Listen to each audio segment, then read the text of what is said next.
first time we came here. Oh, Paimon remembers!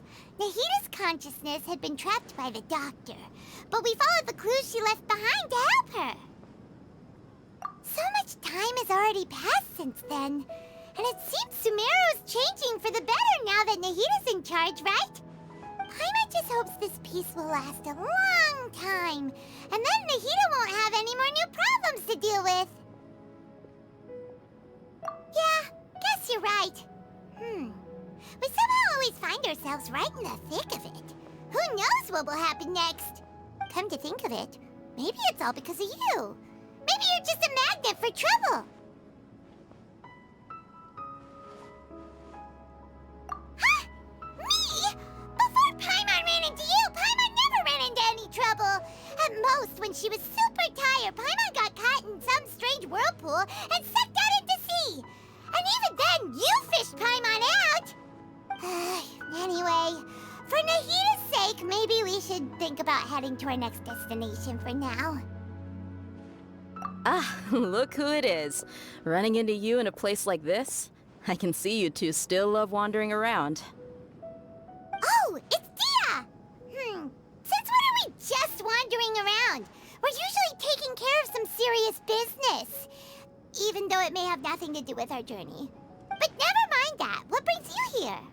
I just finished a commission in the desert for a usual client of mine. Nothing too interesting. Just escorting a shipment of goods. I'm on my way to report back. That's when I saw you two all the way over there, chatting away. What were you two talking about anyway? Huh? You serious? Can't say I saw that coming. But you are travelers after all. I guess you'd never stay for too long in one place. Bumping into you like this will become a rarity. I'm starting to feel sad just thinking about it. Hey, how about I gather a few mercs to escort you two? What do you say? Thanks, but no need. Oh, Paimon had no clue you'd miss us so much. But don't worry, we'll come back to see everyone when we get a chance. Sounds good. All you need to do to get to Fontaine is cross this stretch of desert and navigate some waterways. Knowing you two, I'm sure it won't be anything you can't handle. So, when are you leaving?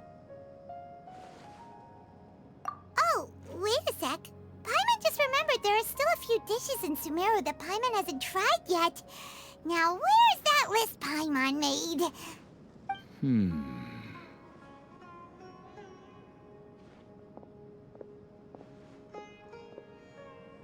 I see. Guess you won't be needing a going-away party or anything. It's sad enough to see you go like this. Though, now that I think about it, Sumeru wouldn't be what it is today without you. Seems true heroes always prefer leaving quietly. By the way, should we go say bye to Nahita? Oh, good point. Then there's no need to bother her in the real world. Then, I guess this is goodbye for now, Traveler in Paimon. Whether as a client or a friend, you're always welcome to come find me. Goodbye, Dia. Bye-bye, Sumeru.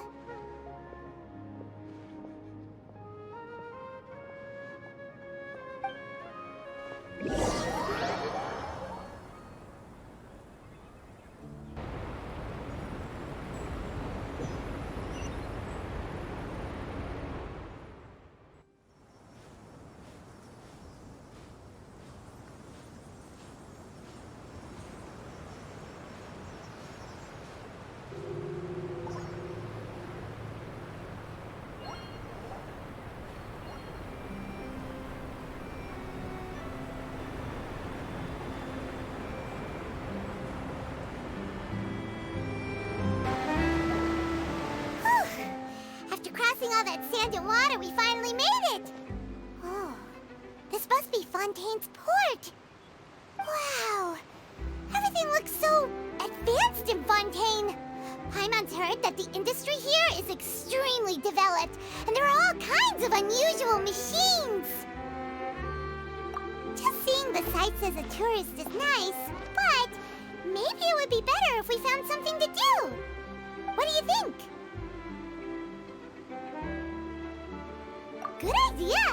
Nahida gave us loads of useful information. Seeking out the Seven is probably still our best source for information at this point. Yeah, the more we can learn, the better. So, what do you think the Hydro Archon's like? Will we get along? Nahida said that she has a very unique personality, whatever that means. To learn about a nation's god, start with the nation's people. There seems to be some locals talking over there. Let's go see if we can join the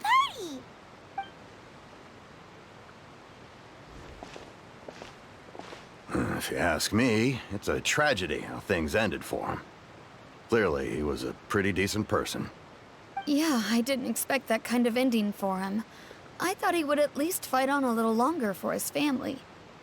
I was expecting a sudden plot twist, but it's a pity that it never happened. Still, his story is quite the tearjerker.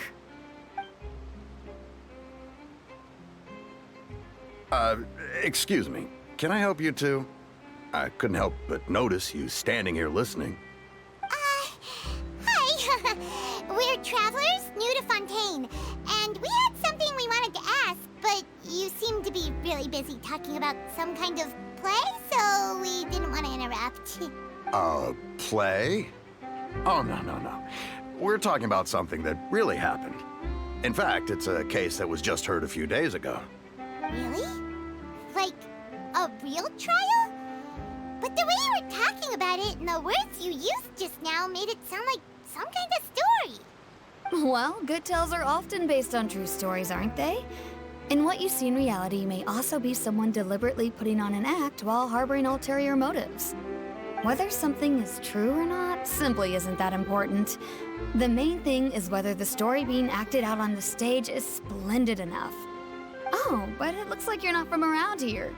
You probably don't know that the Fontaine Court of Justice is called the Opera Epiclese, or more commonly known as just the Opera House. But, shouldn't court cases be treated a little more seriously than that? Not to question Fontaine's way of doing things. It's just that putting someone on trial is usually a very serious thing. No worries. Other visitors to Fontaine have wondered the same thing. You could say that we just don't want to waste the moving stories behind those cases.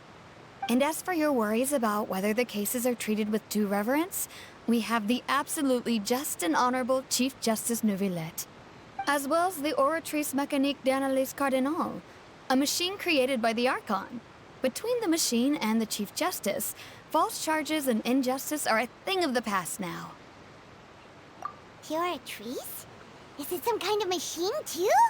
Oh, Paimon's curious. We should check it out if we get the chance. Wait, Paimon almost forgot to ask you our question. Do you know what we should do if we want to meet the Hydro Archon? Oh, that's easy. Just go to the Opera House. Lady Farina practically lives there. You could definitely say it's her biggest passion. I think what they mean is that they wish to speak with the Archon personally. In that case, I'm afraid it's going to be a tad more difficult. You'll have to make an appointment well in advance, and it'll depend on whether or not she has any time slots available. Huh. Is the Hydro Archon super busy taking care of official stuff? Wait, didn't you say that she's always at the Opera House? No. Lady Farina seldom takes an interest with the nation's affairs. The reason it's difficult to make an appointment is simply because she's incredibly popular. That's right. After all, she is the Archon. Though she may tend to get a little dramatic from time to time, people can't get enough of her. Huh. First time Paimon's ever heard of an Archon being described that way before. Wait! Paimon gets now! The Hydro Archon is kinda like a big celebrity here, right? Yeah, I suppose you could say that. Perhaps you could even say our mascot. Hang on. This is still Fontaine's Archon you're talking about. You should show some more respect. Yes, you're right. I guess I should at least try to be a little more respectful in front of visitors. Otherwise, I might get arrested and find myself face to face with Monsieur Neuvillette. Come on. Sure, there's a lot of laws here, but nobody's going to be arrested for saying something disrespectful about the Hydro Archon. Alright, I think we can find the Hydro Archon at the Opera House. But who knows how long making an appointment will take? Guess we could have a look around the city in the meantime. Hey! What are you looking over there for?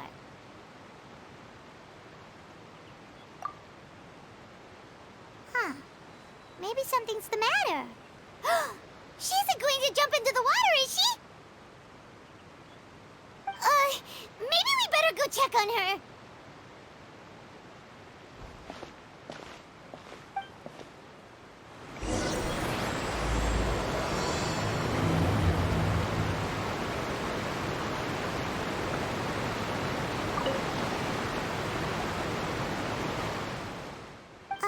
Hello there. Excuse me. Are you all right? Huh? I'm fine. Thanks. Oh, okay then. We just noticed that you seem to be worried about something. About many things, actually. But there's nothing I can do but just keep my troubles to myself. I was just reminiscing about a place my brother and I would play when we were kids. It was just atop that hill over there. See? You're pointing at the sea. Wait, are you saying that you and your brother lived in the water? No, people call the waters around Fontaine a sea. It's actually just an inland lake that's filled with fresh water. And no, I can still see that hill clearly in my memories. Now, it's been completely submerged. He would skip and jump, tossing sand in the wind. The sun shone brightly, and the air was filled with the scent of the sea. But now, the water is gradually swallowing our memories. It won't be long before it swallows us. Sorry. Paimon doesn't really get what you mean. I don't believe we've had the pleasure of meeting. Are you Lynette's new friends? Oh, and you are? Thanks for looking after my sister. She often comes here to reminisce about our childhood, that's all. There's no need for any concern. Allow me to introduce myself. I'm Linny, and this is my sister Lynette. If I had to guess, I'd say you must be travelers from abroad. Nice to meet you. Paimon is Paimon, and this is the Traveler. We just arrived in Fontaine. We were just talking with your sister. Even though we didn't really get what she was saying. I see. It's unusual for Lynette to be so willing to talk with anyone. In fact, she seldom speaks at all. I'm usually the only one she ever talks to. Oh, really? Then you two are just like us. Paimon's always the one talking for some reason.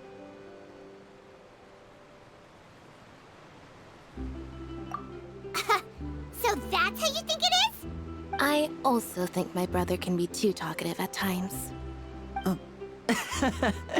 Seems you were right, Paimon. We are quite similar. So, what did Lynette mean just now when she said that the water is engulfing your memories, and that it won't be long before it engulfs you too? Oh, that. It's from a prophecy that's been circulating in Fontaine for some time now.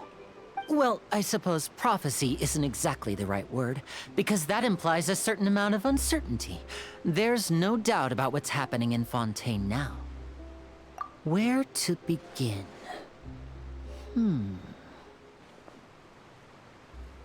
Let's put that question on hold for a moment. We still haven't formally greeted each other yet, have we? Did all the introductions earlier not count? Hello, Traveler.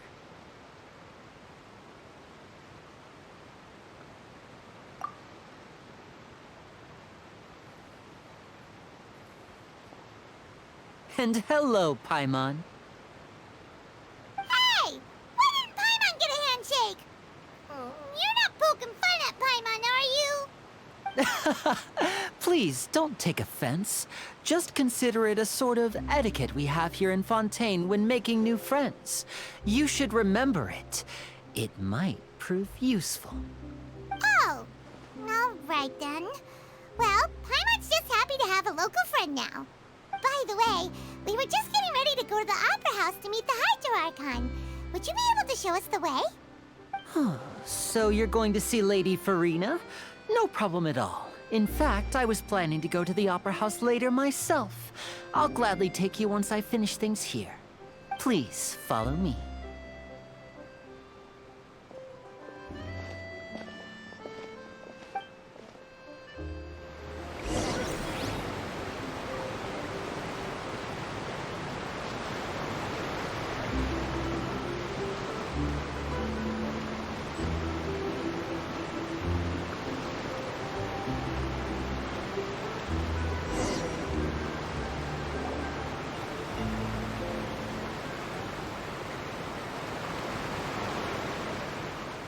You said you were going to see Lady Farina? Well, it seems Lady Farina has come to see you.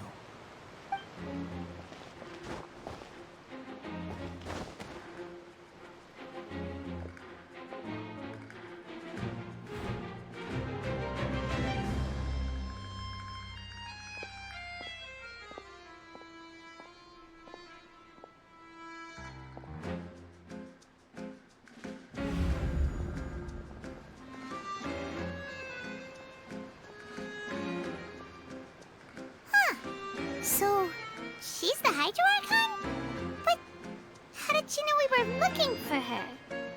My dear people, rich and poor, those with cup in hand and those with nothing at all, raise your glasses in celebration! If you don't have one, then just raise your hand in lieu.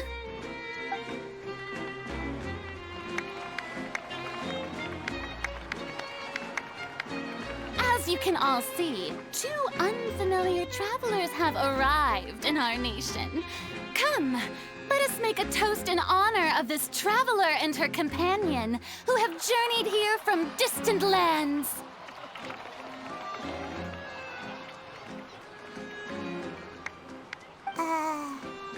Is she talking about us?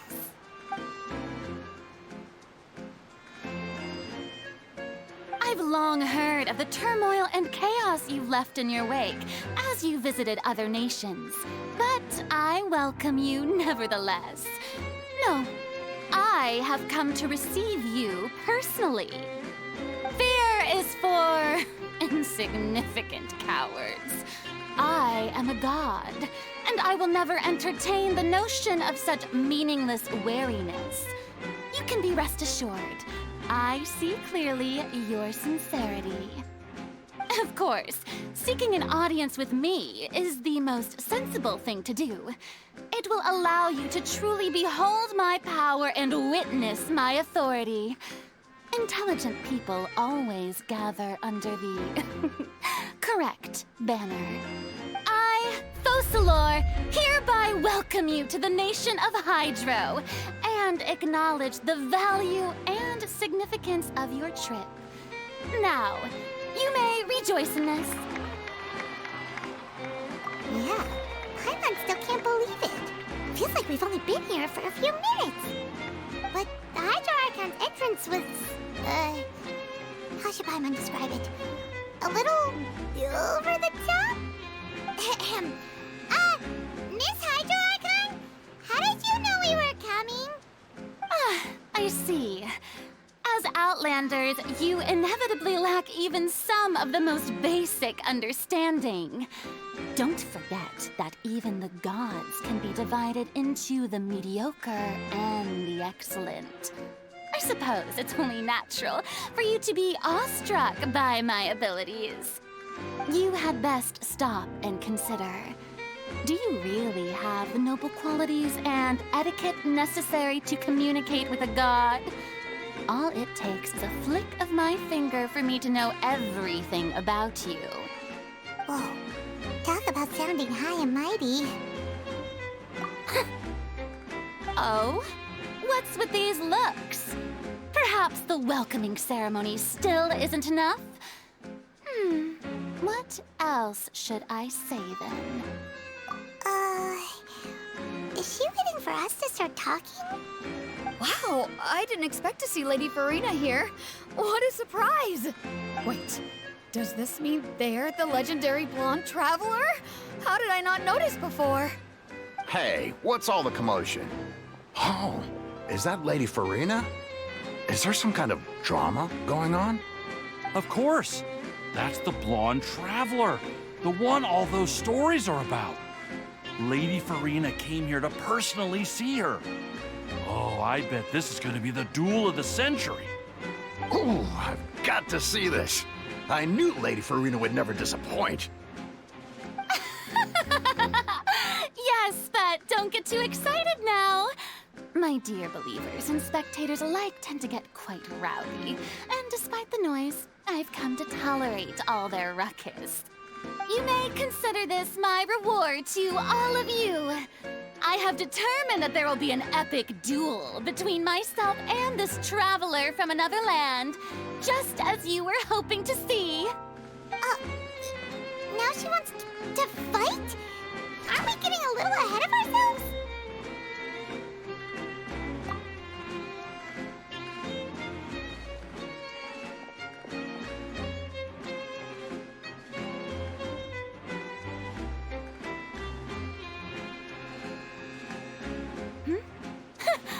Are you not afraid? Might I remind you that this is a duel against the divine? What are you trying to do, traveler? Provoking a god in front of her people? Stand down, Clorend. I admire her bravery. Few have the courage to draw their sword against a god. She is obviously a true warrior. Unfortunately, people nowadays only crave to be thrilled, and a mere duel will not slake their thirst for excitement. Huh. Yeah, she's right. Just a duel wouldn't be all that interesting. On Arrhenius, criminals are always requesting duels to defend their honor. They're getting a bit old, to tell the truth. You see. Then, as the god of justice, I shall face this traveler in another kind of duel. A duel in court! Whoa, all right! Now that'll be worth seeing! Right. This is Fontaine, after all. Such a grand opera house, it would be a pity not to use it. Why do you care so much about the crowd's reactions? Seems you've spent a little too much time in the opera house. Besides, how exactly do you plan to have a duel in court? You mean you're going to put us on trial? Oh, we have reason to put you on trial. It's obvious, isn't it? According to Fontaine law, no one is permitted to release any flying objects within Fontaine city limits during the first 3 days of each month. You are clearly guilty of violating this law, no? Oh, so that's what they've done wrong. That's our Lady Farina. No one knows the laws of Fontaine like she does. You call that obvious? What kind of law is that? Wait, flying object? You mean Paimon? Precisely! Now, if you two have no objections, then in the name of the Hydro Archon, I order your arrest. My apologies, Lady Farina. I don't mean to spoil the fun. But if you would allow me to interject, I don't think that Paimon here meets the definition of a flying object. You tell her, Linny! Finally someone who's not crazy. How could anyone call Paimon a flying object? Ah, great magician Linny, my beloved citizen. I'll permit you to object. But how exactly do you plan to prove your claim? As a magician who just rained on your parade, I naturally should shoulder the responsibility of saving the show. So, with such an audience gathered here, allow me to perform a trick for everyone.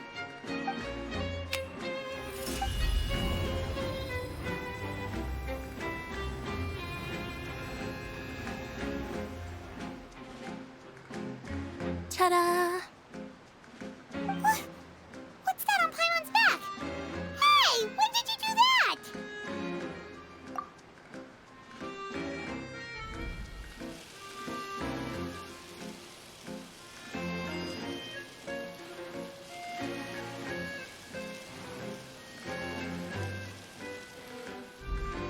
There. As you can all clearly see, Paimon should be classified as, well, something like a balloon. This rope has been in the Traveler's hand all along. It was just that no one could see it before. Huh? You call that magic? You've got to be joking. I thought it was pretty good. Nice one. Huh. I'm not sure what to think. It seems Lady Farina's charges no longer hold water.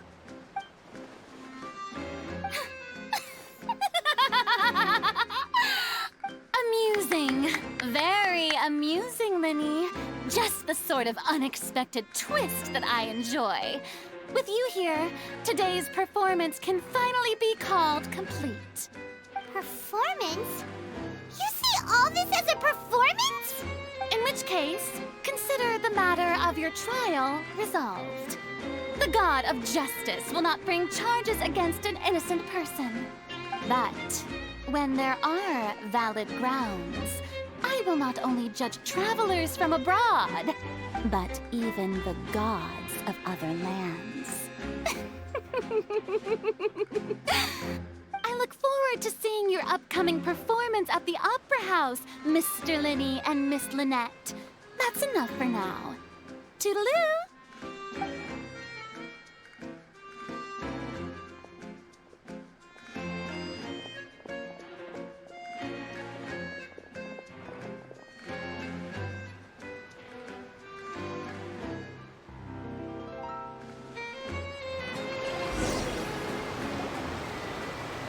Just like that, she's gone. Well, that's the most unpredictable Archon Paimon's ever seen. He never even had a chance to ask her anything. But that's a problem for future Paimon. That whole scene just now was really... Don't mention it. I just happened to remember that there was such a law, so I did a little preparation, just in case. I didn't think it would actually come in handy. So, now do you see what kind of god Lady Farina is? She can be a bit confusing at times, but she is still amenable to reason. Anyway, Paimon had no idea you were a magician, Linny. It sounded like you'll be performing at the Opera House, right? I just know a few simple tricks I use to make a living. Lynette is my assistant. It will actually be my first time performing on the most prestigious stage in Fontaine, the Opera House. But isn't the Opera House where criminal trials are held in Fontaine? When there are no public trials being held, the Opera House hosts a variety of other performances. To the people of Fontaine, the line between a trial and a performance can be a little blurred. And speaking of performances, I would be remiss to forego this opportunity gifted by fate. Might I invite the two of you to see my performance? My brother's always excited to make new friends. Oh, sure. We don't really have anything to do now, and we wanted to go to the Opera House anyway. Splendid. In that case, why don't we go together? I'll show you the way. I just have something to take care of first. You really mean it? Then I'll take you up on your offer. This is a magical item known as a magic pocket. Perhaps you can help me distribute them to the people here. Huh? What are they going to use it for? About that... You asked me before about the prophecy, right? Let me start by telling you a little more about what it entails. I'm not sure exactly when it began, but a prophecy has been circulating around Fontaine. It says that every person in Fontaine is born with sin. No matter how the nation of justice holds trial after trial, this sin cannot be absolved. Until one day, the water levels in Fontaine will rise, and the sinful people will slowly be drowned. In the end, the people will all be dissolved into the waters, and only the Hydro Archon will remain, weeping on her throne. Only then will the sins of the people of Fontaine be washed away. That sounds pretty gloomy. Why are people in Fontaine born with sin? What is that supposed to mean? There are lots of guesses. Some say that the ancestors of Fontaine stole the power of the seas and stirred its wrath. Others say that the people of Fontaine never heeded the first Hydro Archon's warnings and offended Celestia. But here in Fontaine, evidence is what matters. There hasn't been concrete evidence for any of these claims, so they can only be regarded as conjecture. If even the people in Fontaine don't know what sin they committed, wouldn't it be better just to ignore the prophecy completely? Why bother feeling guilty all the time? That's exactly what the people did at first. But in the last few years, the water levels in Fontaine have actually started rising. Many places have already been completely submerged, and now lie beneath the sea. Many people carry on with their lives as before and shrug it off as a natural phenomenon. But my family and I think that the people of Fontaine shouldn't ignore the possibility, which would end up sentencing them to death. We hope that at least the people who reside near the waterfront can move away before it's too late. So, we've started distributing magic pockets to them. As a magical item, these magic pockets have astonishing capacity. I'm sure they will come in handy when people are moving their belongings. Oh, Paimon gets it! It's like preparing for a rainy day! But this is more than a bit of rain. Perhaps only absolute power could ever contend with such a catastrophe. But who knows? We're just tiny specks in the grand scheme of things. Now, if you'd like to help, then please give these magic pockets to anyone nearby. Be sure to convince them to take it, regardless of what they say.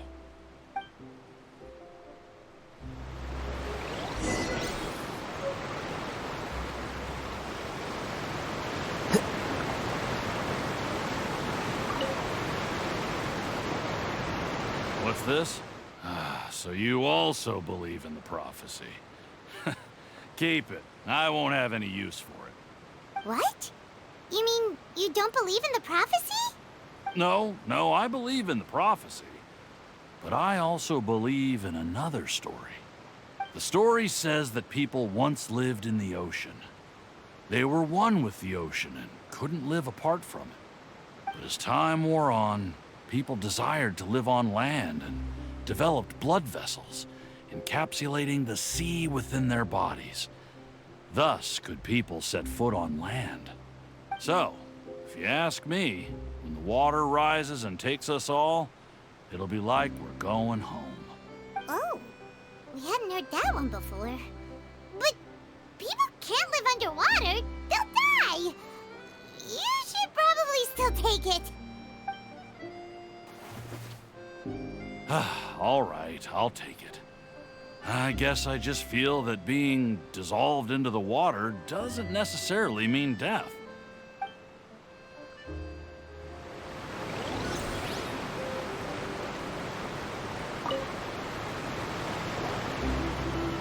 So you're the blonde traveler that everyone's been talking about. My apologies for not recognizing you earlier. Oh, a magic pocket? Seems you really thought of everything. I guess it's better to prepare for the worst and hope for the best. Thanks. Please, also thank the magician on my behalf when you get the chance.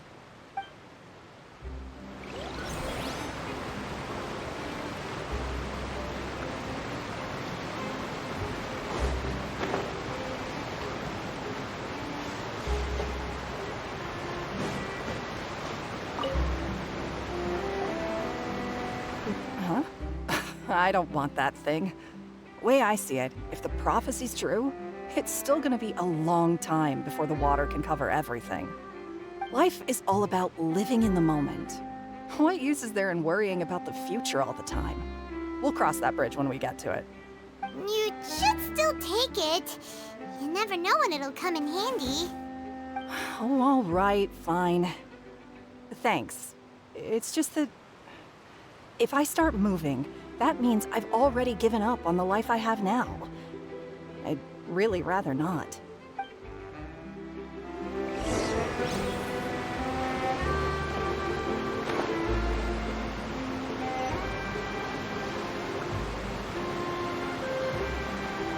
Oh? You already handed out all of the magic pockets? That was fast. So, what did people have to say? I bet you heard some, interesting opinions. Yes, but that will change once disaster strikes. I know they'll change their minds, so it's only right to help them prepare. Is there anything else you need to do before we leave? Yes, one last thing. I have the magic pockets made by a workshop in the court of Fontaine. Since we're out and about, I was thinking about bringing him some more materials. So, you want to collect materials? Just tell us what the materials look like and we'll help. Many hands make light work. Oh, that would be much appreciated. We'll need some romaritime flowers. I remember seeing them near the waterfront on the east side of the harbor.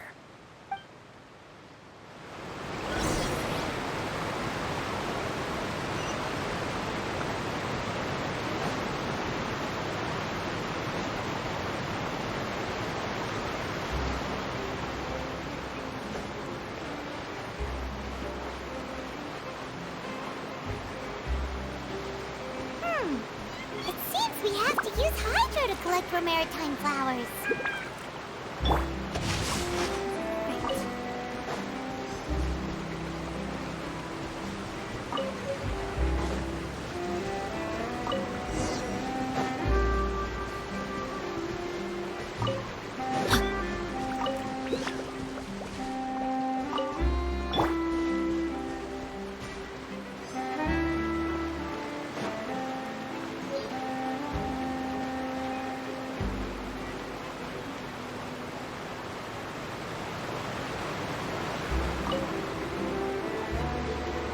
You made quick work of that. I can tell you're an experienced traveler.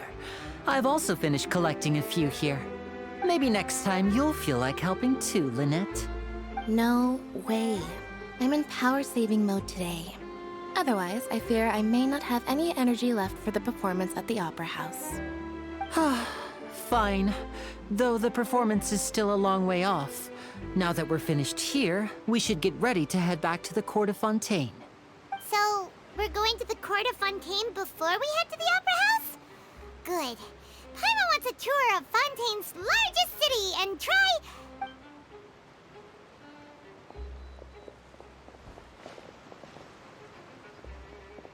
Wait, shh. Have you noticed that person over there? The young girl. Huh? What's wrong with her? Paimon didn't notice anything. She's obviously a thief. Magicians and thieves practice similar methods. We divert attention, and a distracted audience is one that won't discover what you're really doing. Watch her movements carefully.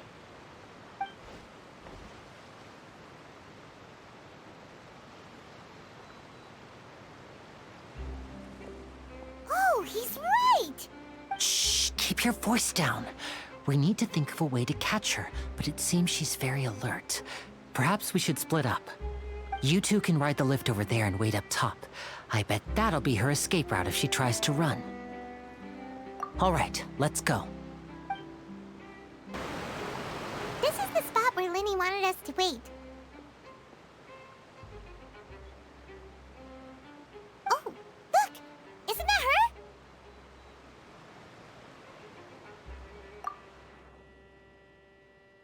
Oh no! Did she notice us? She started running the other direction! What should we do? Should we chase her?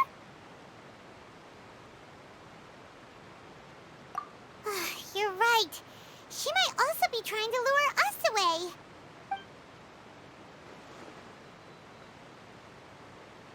Nothing's happened for a while now. Paimon wonders if Linny caught the thief. Yeah, let's go.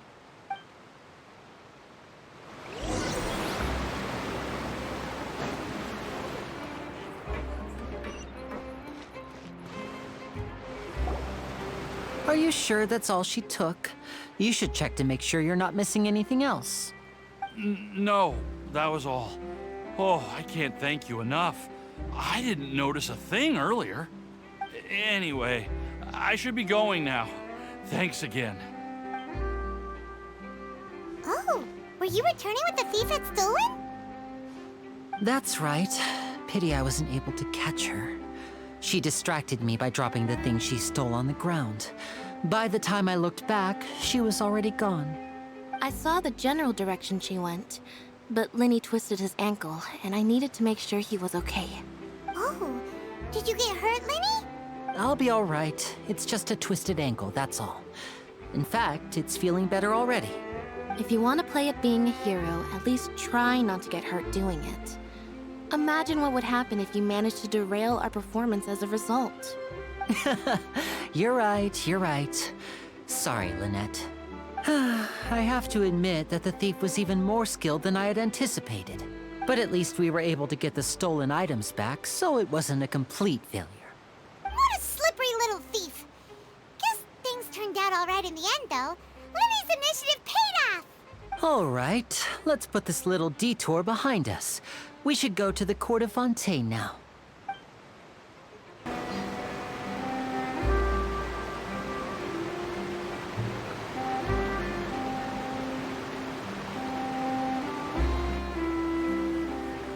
So, we ride this thing to go into the city? What an ingenious way to get around! People in Fontaine really know how to use water! This is an aquabus. It allows people to travel between several key locations around Fontaine. It's pretty convenient, but the ride can become a little dull after a while. The scenery is always the same. That's why it's better to travel with friends. So you mean it's still boring even when I'm riding with you? No, that's not what I meant. It's just that, well, you don't really talk that much. Besides, it doesn't really feel like a real trip when it's just the two of us. It's the same as being at home. Whatever. Guess that's what it's like to be an older brother. It's about time for us to leave. Let's get on board.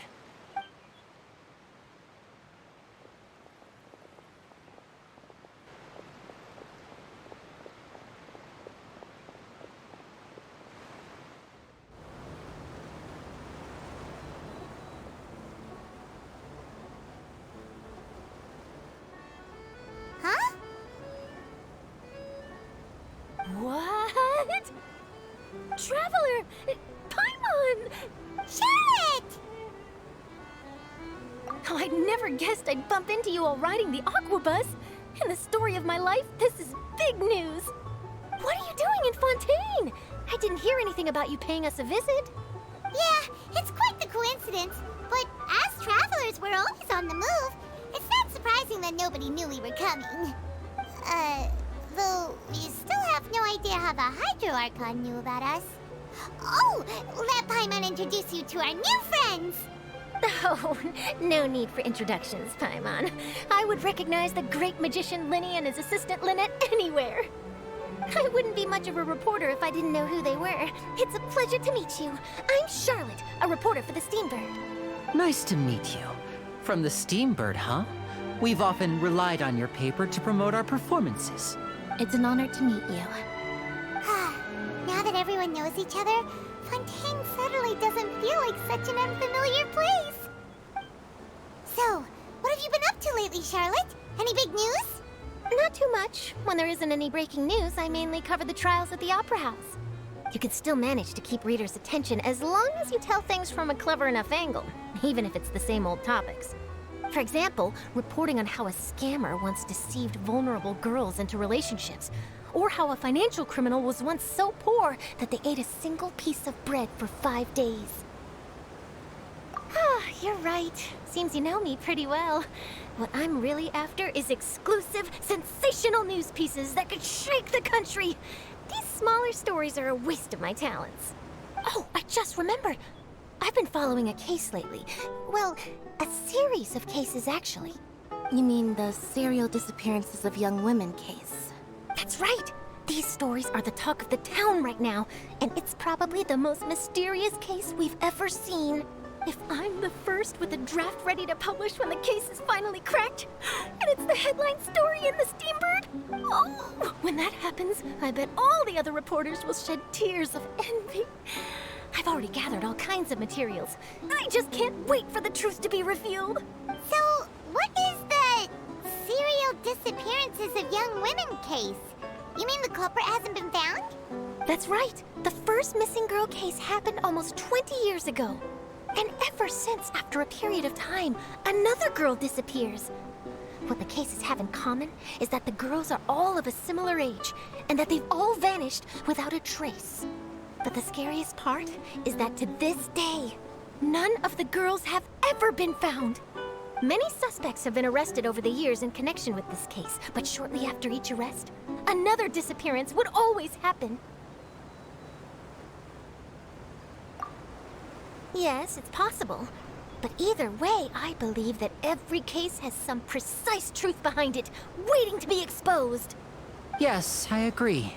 And at the very least, the family of those missing girls deserves some sort of explanation. I just imagined for a second what I would do if Lynette were to suddenly disappear. I'd pay any price to get her back, and then find a way to track down the culprit. Please don't imagine that, Linny.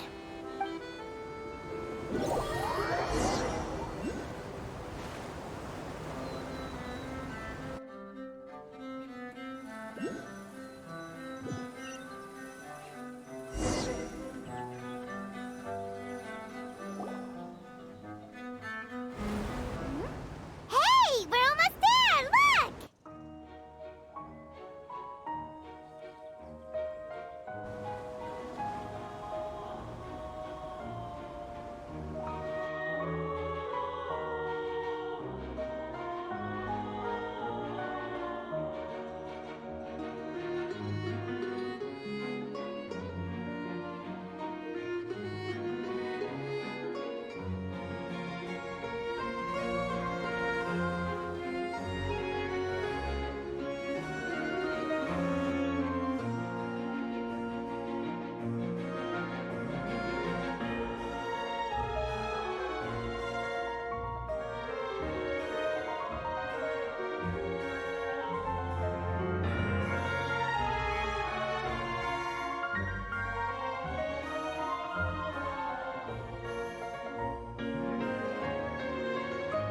Well, I really enjoyed chatting with you.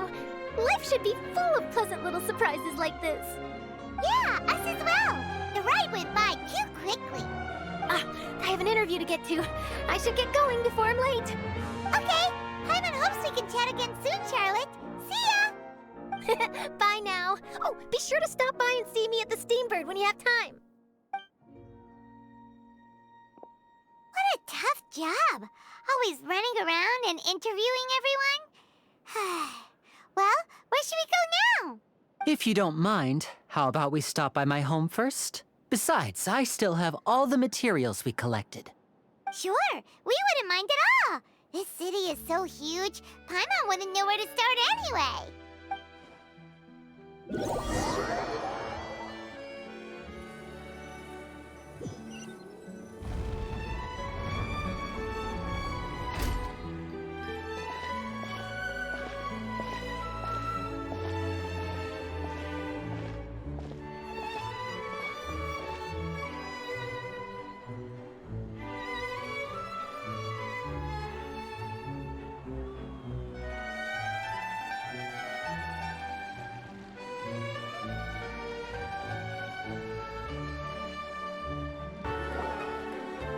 This is our current abode. Ah, Fremine, you're home. Where did everyone else go? I have some new friends that I would like to introduce. Oh, they all just went out a moment ago. I see. Everyone is getting busier now that Father will be returning soon. I suppose that can't be helped. Allow me to introduce you to my little brother, Fremine. He is a phenomenal diver. Hello. Nice to meet you. Paimon is Paimon, and this is the Traveler. Oh, you sound very proud to have a diver as a brother, Linny. Linny, could you come here for a moment? What is it, Fremine? Do you have something to tell me?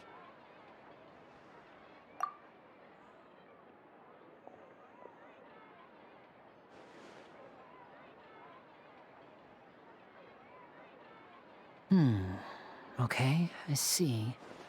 Is everything all right? Oh, it's nothing. We were just discussing a little housework. Sorry for the interruption. Oh, before I forget, the Traveler and I collected more materials to make magic pockets. Were you able to get any, Fremine? Yes, I went diving and gathered lots of materials. I was about to give them to you. That's our Fremine, always quick with the underwater work. All right, I'll take these to the workshop.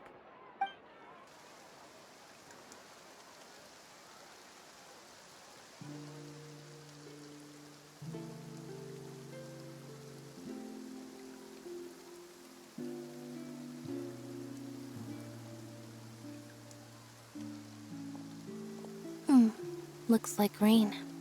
Oh, you're right. But wasn't it clear and sunny just a moment ago? Fontaine's weather sure is weird. I'm afraid that's just how it is here. It often rains on days where there are trials being held in the Opera House, but don't worry, it'll clear up soon enough. What's wrong, Fremine? There's a legend about the rain that I tend to believe. It's said that a dragon of water once resided in Fontaine. Though we don't know where the dragon went, every time it weeps, the skies will cloud up and pour out rain. When I was a child, my mother told me that if I wanted to go outside and play, I should yell toward the sky at the top of my lungs. Hydro Dragon! Hydro Dragon! Don't cry! If it's an elemental dragon, then having the power to make it rain wouldn't be very unusual. Let Paimon try something.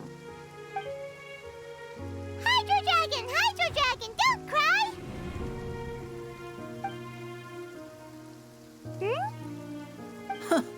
Doesn't seem to be of any use. It is just a legend after all. You know, you might be a more popular magician if you understood the concept of romanticism. Or could at least play along. Sorry. It might be because we've never met the Hydro Dragon. Perhaps it can't be comforted by the words of strangers.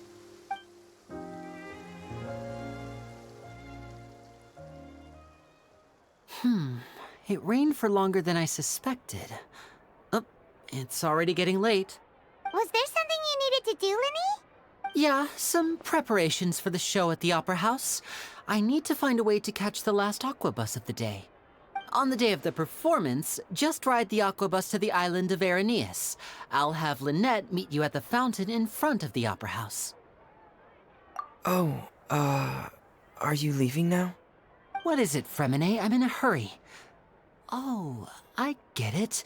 You feel nervous delivering the materials for the magic pockets, is that it?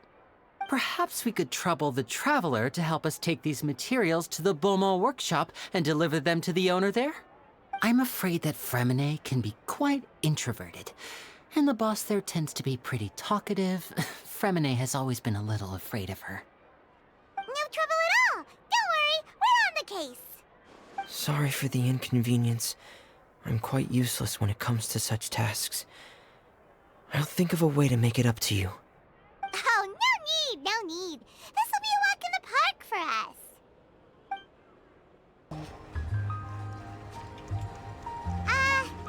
Hello? Is there anyone here? Oh, hello there. New customers? Looking to buy, or do you need something made? Or perhaps you're just looking for a chat with me. Oh no, we're just here to deliver some materials. Here they are. They're for making... what were they called again? Ah, these must be for magic pockets. I could tell right away. I've already made several orders worth now. No need. They've already prepaid several batches worth. When they told me what they'd be using them for, I even offered them a discount. But they insisted on paying the full amount, saying that I had a business to run. It seems both their hearts and their pockets are made of gold. Whoa. So, is Linny actually loaded? I can't say for sure, but who knows? Maybe there's good money to be made being a magician in Fontaine. Hey! Is this machine what you use to make stuff here? It looks really advanced. Why use your hands when a machine can do the work? It would be a waste not to use the latest technology, and wasting is a kind of crime. But where does a big machine like that get its power from? Well, it's a little complicated. I'm not sure I can put it in layman's terms for you. But basically, everything we usually use here in the city is powered by indemnitium. It's a type of energy that's produced from trials. Huh? How can trials produce energy? Well, I'm not completely sure of all the details myself, but basically, when a trial is in session, the Oratrice Mécanique d'Analyse Cardinale harvests people's belief in justice and converts it into energy to be used all around Fontaine. So that's what its other function is? Paimon heard that the Oratrice was created by the Archon to make judgments. But Paimon still doesn't get it. How could something unreliable like people's beliefs be turned into a stable power source for these machines? Oh, yeah!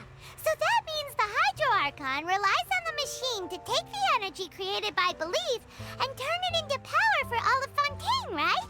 Even though I've never heard anyone really put it that way before, it sounds like it makes sense. Besides indemnitium, we have another type of energy called pneumosia. It isn't produced by the power of the Archon, but it is unstable by nature. Even now, it still cannot be widely used by civilians. I thought I'd find you hard at work, but here you are chatting the day away. Since you're already talking, I'm sure you wouldn't mind a few words with me. You again? Didn't I already promise you that I'd have the more I owe to Confrérie of Cabriere by next month? Why are you hounding me now? Yeah, but how do we know that you won't go running off by the end of this month? I want 50% today. Wait, no, 70%. Huh? You... Seems business isn't so great for the workshop. We've already finished our job and delivered the materials. Maybe now's a good time to leave? Hey, hold on.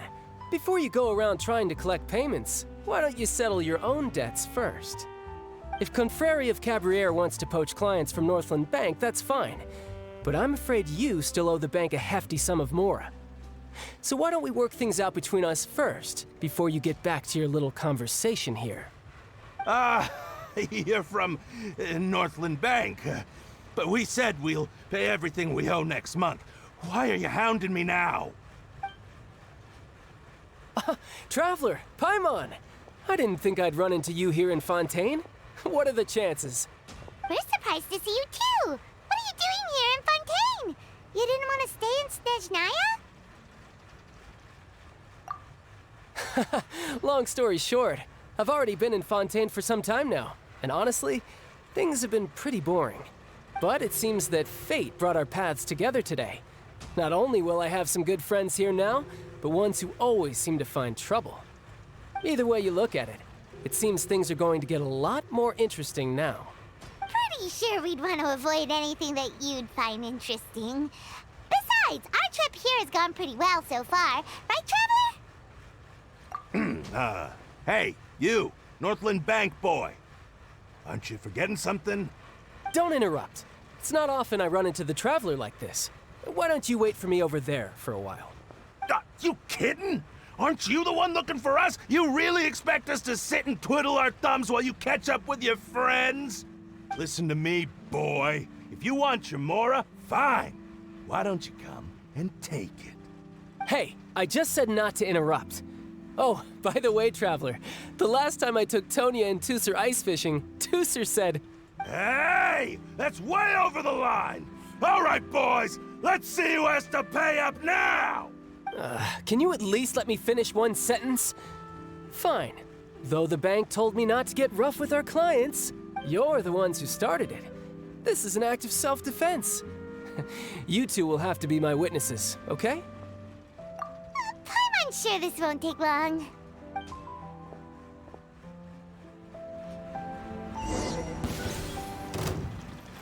Riptide! Ta! Yeah! Yeah! Yeah! Yeah! Yeah! Yeah! Yeah! Yeah! Yeah! Yeah!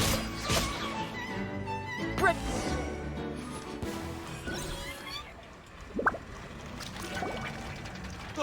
What's your deal, Brad? How are you so strong if you're just a staffer from Snezhnaya's Northland Bank?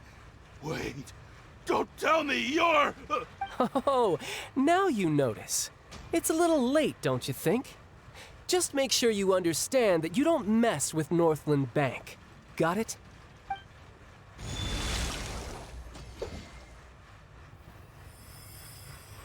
Huh? Now's my chance!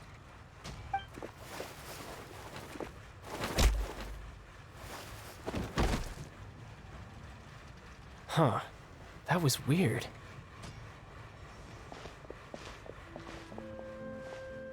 I'm not sure. It's as if I suddenly lost control of my hydro powers when I needed them. Maybe there's something wrong with my vision? Strange. How could that happen? First time Paimon's ever heard of someone losing control of their vision. Never mind. It doesn't matter. If I want to stay sharp, I shouldn't be relying too much on my vision anyway. Besides, I always have my delusion in case I need it. So what are you doing in Fontaine, child? I don't see its work for Northland Bank. Well, I guess it's because I've been in a bad mood lately. Huh? What kind of reason is that? Wait, since when do you feel down about anything? I don't know. Maybe I still have a lot to learn about myself. But recently, there seems to be some sort of restless power stirring inside of me. And I don't know why, but every now and then I feel like I'm in a terrible mood. Maybe you losing control of your vision just now is connected with that power you're feeling inside. That is a possibility. I can't remember if I ever mentioned it before, but when I was 14, I fell into some unknown abyss. It was during that time I learned nearly all of my abilities. The one who took me under her wing and taught me was named Skirk. She was always quiet and very mysterious. Nobody knew where she came from or what she had been through, and she was always very strict when teaching me combat techniques. One time, I asked her why she was willing to take me on as an apprentice. From what I could make of her answer, it was because I had awakened it, and traces of it remained on me. She said that all my combat training would be useful in the future. But what is it? What did you awaken? She never explained that, but my guess is that it's related to a dream I saw when I had just fallen into that abyss. In my dream, I was in the deepest depths of the sea, and the boundless seabed was all around me. But in front of me appeared a whale that was so massive, I felt like I couldn't breathe. A whale? Oh, that sounds familiar! When we fought against you before, you summoned a huge whale that seemed to leap at us. Is that the one? That's just an abstract form of a whale that I create using my elemental powers. It takes that shape because the scene I dreamt of the whale has always been stuck in my mind. I'll never forget it. So you used the whale as inspiration for one of your moves? Huh. Seems a little twisted to Paimon. So why don't you just go ask your master? Maybe she knows the answer. You make it sound so easy. Ever since the incident I experienced there, I've never stopped searching for Master Skirk and that unknown abyss. But it's been years now, and I've still found nothing. There isn't even a trace of the place where I remember falling into the abyss. Oh, it sounds like some kind of ghost story. Yeah, I'm out of leads at this point, but there's nothing more I can do. It seems that strange encounters in this world tend to be elusive like that. Oh, seems the time really flies when I'm talking with you. I just remembered I have somewhere else I need to be, so I should get going. What? More work for the Northland Bank? No, it's more of a personal appointment. Lately, I've been sparring with some of Fontaine's official champion duelists whenever I'm feeling bored. Official champion duelists? You mean it's their job to duel? Yep, in Fontaine, before a criminal goes to court, they're given one chance to defend their honor by requesting a duel with an official champion duelist. The champion duelists are all powerful fighters selected from among the nation's best, and the duel itself is a no-holds-barred fight with no specified stopping point. So engaging in such a duel is regarded as a symbol of defending your honor. If a criminal manages to win the duel, they'll be acquitted. But if they lose, they'll have no choice but to stand trial. And the worst case scenario is that you're simply killed in the duel. Though it's rumored that Fontaine has a death penalty, from what I can tell, no one has ever been officially sentenced to death. So really, the only people who opt to duel are those who have suffered a grave injustice in being accused, or those who greatly value their honor. Otherwise, why gamble with your life? So, do many people actually get out of their trials by winning the duel? Apparently, it's exceedingly rare for anyone to actually win. Fontaine probably enacted this system as a way to show that the nation respects the honor of its citizens. Besides, none of the champion duelists are to be trifled with, which is exactly why I was itching to face them as soon as I got to Fontaine. Apparently, the one I'm meeting today, Clorinde, is the strongest of the champion duelists. I had been asking her for some time before she finally agreed to face me today. Well, that's child for ya. Paimon feels like we heard that name somewhere before. Clorinde. Huh. Oh, before I forget, I want you to have this. Huh? Your vision? You're seriously just giving it away? I'm just worried that it could become uncontrollable again. I'd be pretty upset if it got in the way of my duel, so I think I'll be better off without it for now. Besides, I just need you to hold on to it for a short while. I'll come retrieve it when I have some time later. Paimon knows what you're up to. You just want an excuse to come talk to us again, don't you? Whatever gave you that idea? I'll be in touch later.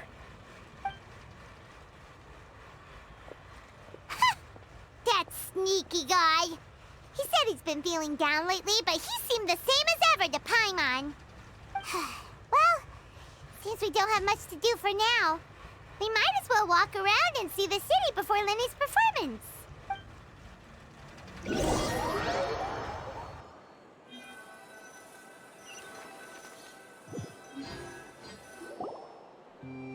Wow! Who could have seen that coming? The reporter who was barely around for most of the story was the murderer all along! Sorry. Paimon was just surprised, that's all. Whew. Paimon never saw that twist coming. The murder mystery novels here are amazing! The whodunits here in Fontaine are a lot different than the light novels you see from Yai Publishing House. Both have their merits, but Paimon thinks this style of novels are more, well, novel. It's so exciting to reach the moment when the mystery is uncovered, especially in the one Paimon was just reading. You should buy a copy and read it too. Oh, sorry about that. Paimon will be more careful next time. Hey, shouldn't we be heading to the Opera House to see Lenny's performance soon? It's almost time for the show to start, so we should get going.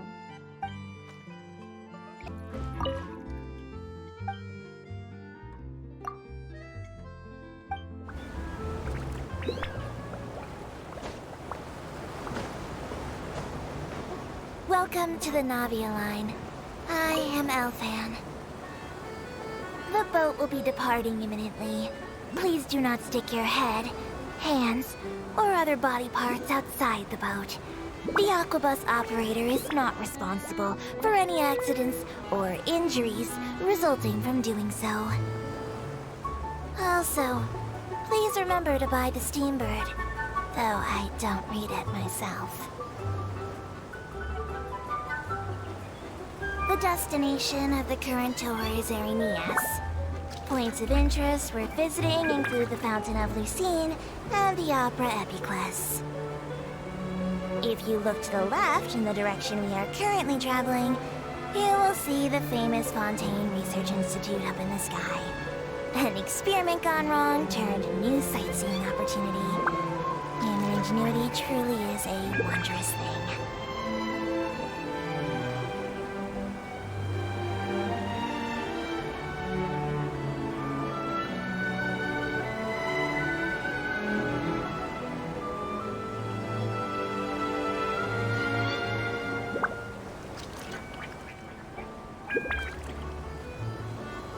We are now approaching our final destination.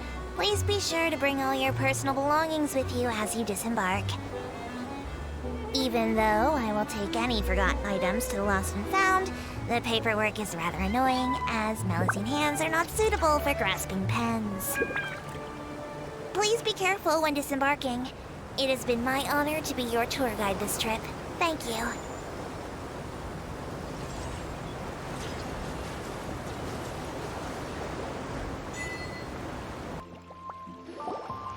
Whoa! Now this is fancy! The Opera Epiclese. What a place to hold a performance!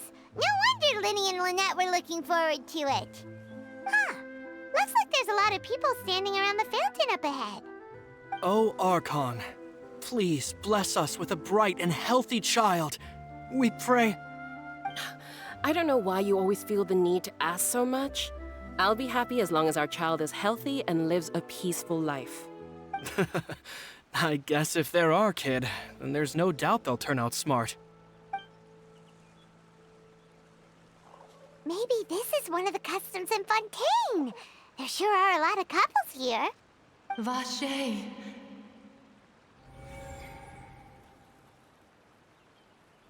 What's wrong? Vache. Vache. No, Paimon didn't say anything. Are you hearing things? Welcome to the Fountain of Lucine. All the water flowing through Fontaine converges here. It's customary for newlyweds to come here and wish for children. Ah! Lynette! You scared Paimon! When did you get here? Lenny asked me to wait here for you, remember? Ah, right.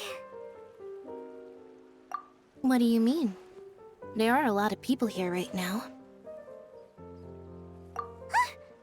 Hey, you're not trying to scare Paimon, are you? Besides, it's the middle of the day. It's not the time for eerie things. I see. I might be able to tell you something that could help explain the voice you heard. In fact, you might not be imagining things at all. I suspect that what you heard is a result of your hypersensitivity to the hydro element. Others in my family have had similar experiences. It's because of her sensitivity to the hydro element? But what would hearing a voice have to do with elemental power? When do you cry, Paimon? Wait, what? What does that have to do with anything? Just answer me. When do you cry? When Paimon's really sad? Oh, and when Paimon's super happy. Oh, and also when Paimon's really, really scared. Then you should understand that tears contain your most intense emotions. Like I just mentioned, the Fountain of Lucine is where all the flowing water in Fontaine converges. Even the tears that fall to the ground will eventually gather here. So maybe what you heard was the intense emotion coming from someone's tears. So, what did the voice say? If you were hearing their emotions, then Paimon wonders what happened to them. Rather than worrying about them, we should worry about my brother first. Don't let that calm look of his fool you. He tends to get pretty nervous just before a performance. So chatting with Linny might help him relax a little before he goes on stage. Oh, right. That makes sense. Let's go in and see Linny.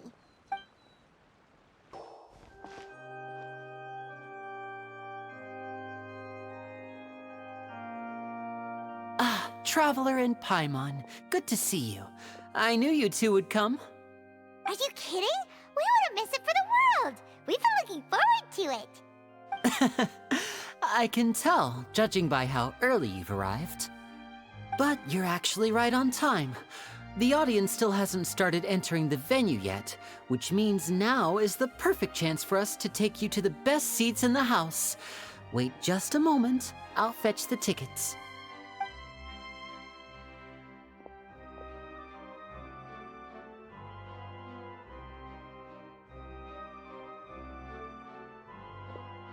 The Opera House has assigned seating, so you always have to make reservations. I've already reserved your seats, and here are your tickets. Ooh, front row seats! Thanks, Linny? Don't mention it. There's no need to keep thanking me. Hey, Linny! Could you come over here and take a look at this? Oh, I'll be right there. Seems there's an issue with the stage props over there. That's Cal, my assistant, calling me. I'll go lend him a hand. Yeah, we'll just go to our seats. You go ahead, Linny.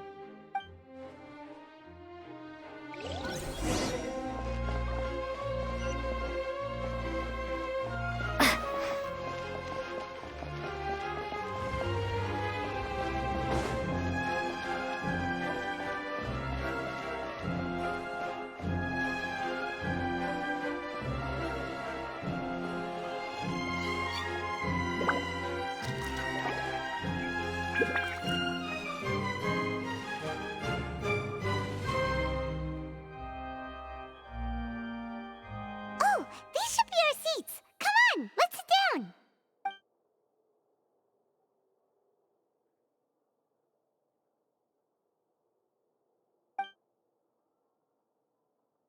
Uh...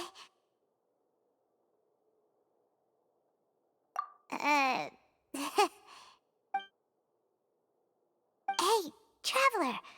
Maybe we should strike up a conversation with the person next to us.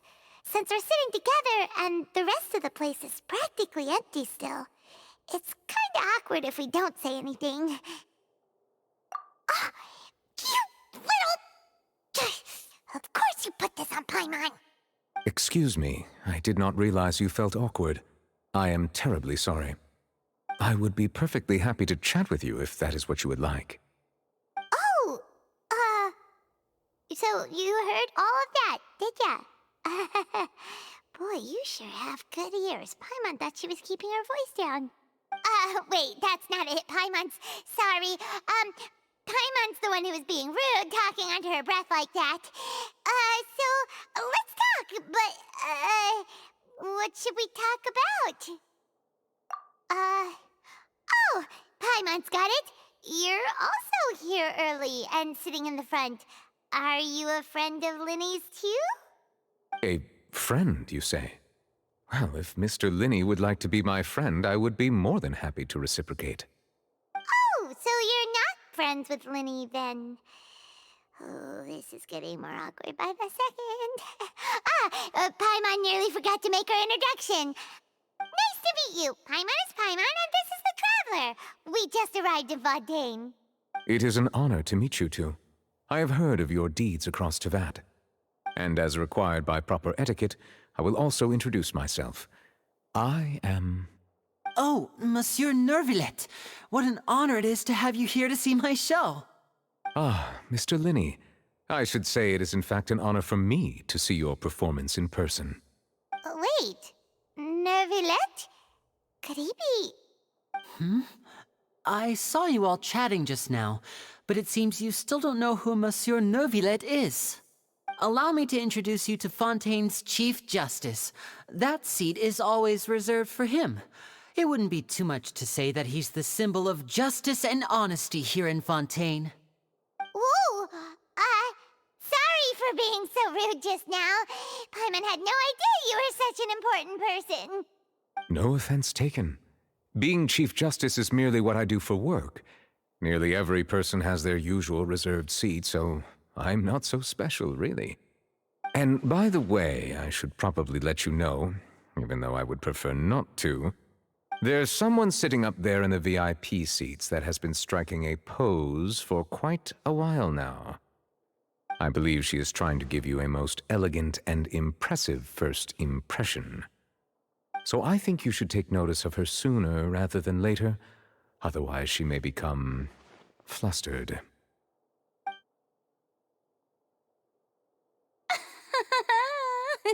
Huh? Oh, it's Farina, the Hydro Archon. Huh. She sure has a smug and satisfied look on her face. Guess she has no idea that you saw right through her act. Very good. That is for the best. No need to pay her any more attention. We may now enjoy the show. Huh? So is this what things are like between the Chief Justice and the Hydro Archon? All right, please wait just a moment longer. I've pretty much finished my preparations, and the performance will start as soon as the audience has made their way to their seats. Yay! The show's finally about to start! Paimon can hardly wait! Paimon's never seen a real live magic show before!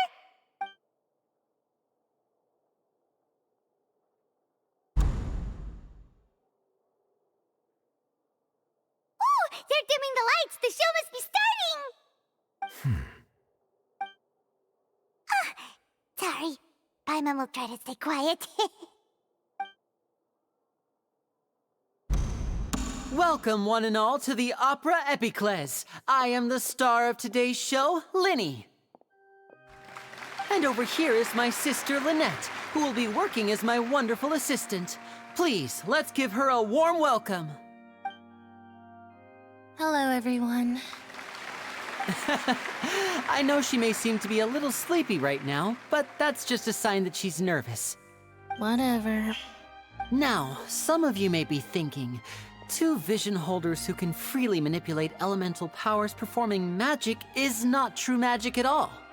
So, I would like to take a moment to assure you that elemental powers will have nothing to do with what you will witness on the stage today.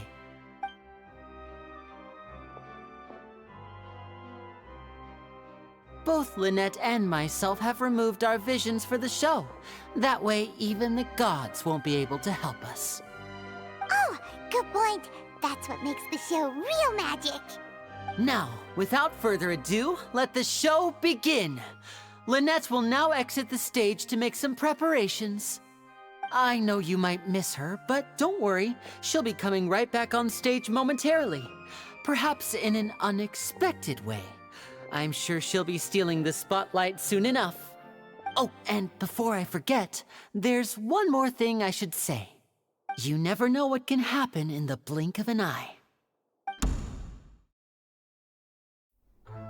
A magician's greatest skill is making things disappear or appear. The possibilities are endless.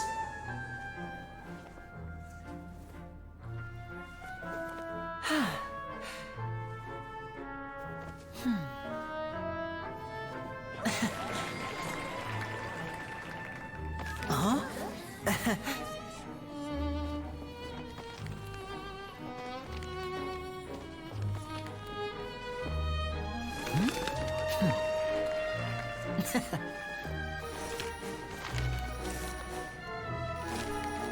But this isn't what you came for. These little tricks, you've seen them all before. So it's time for something truly extraordinary, don't you think? This one's a little tricky.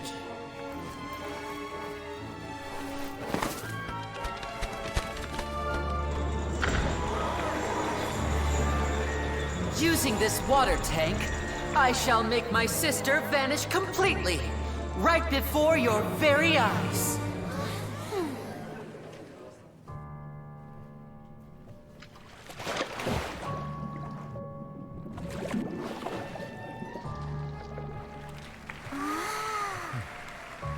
It's actually quite simple. She'll just turn into air bubbles and float right out of the top.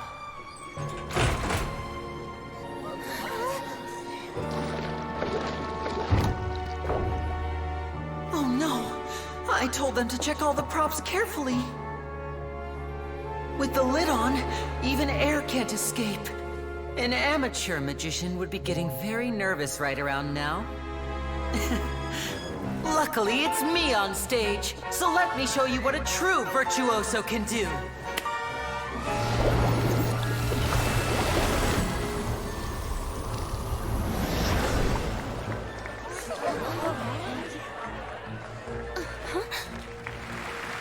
Lynette, are you still there?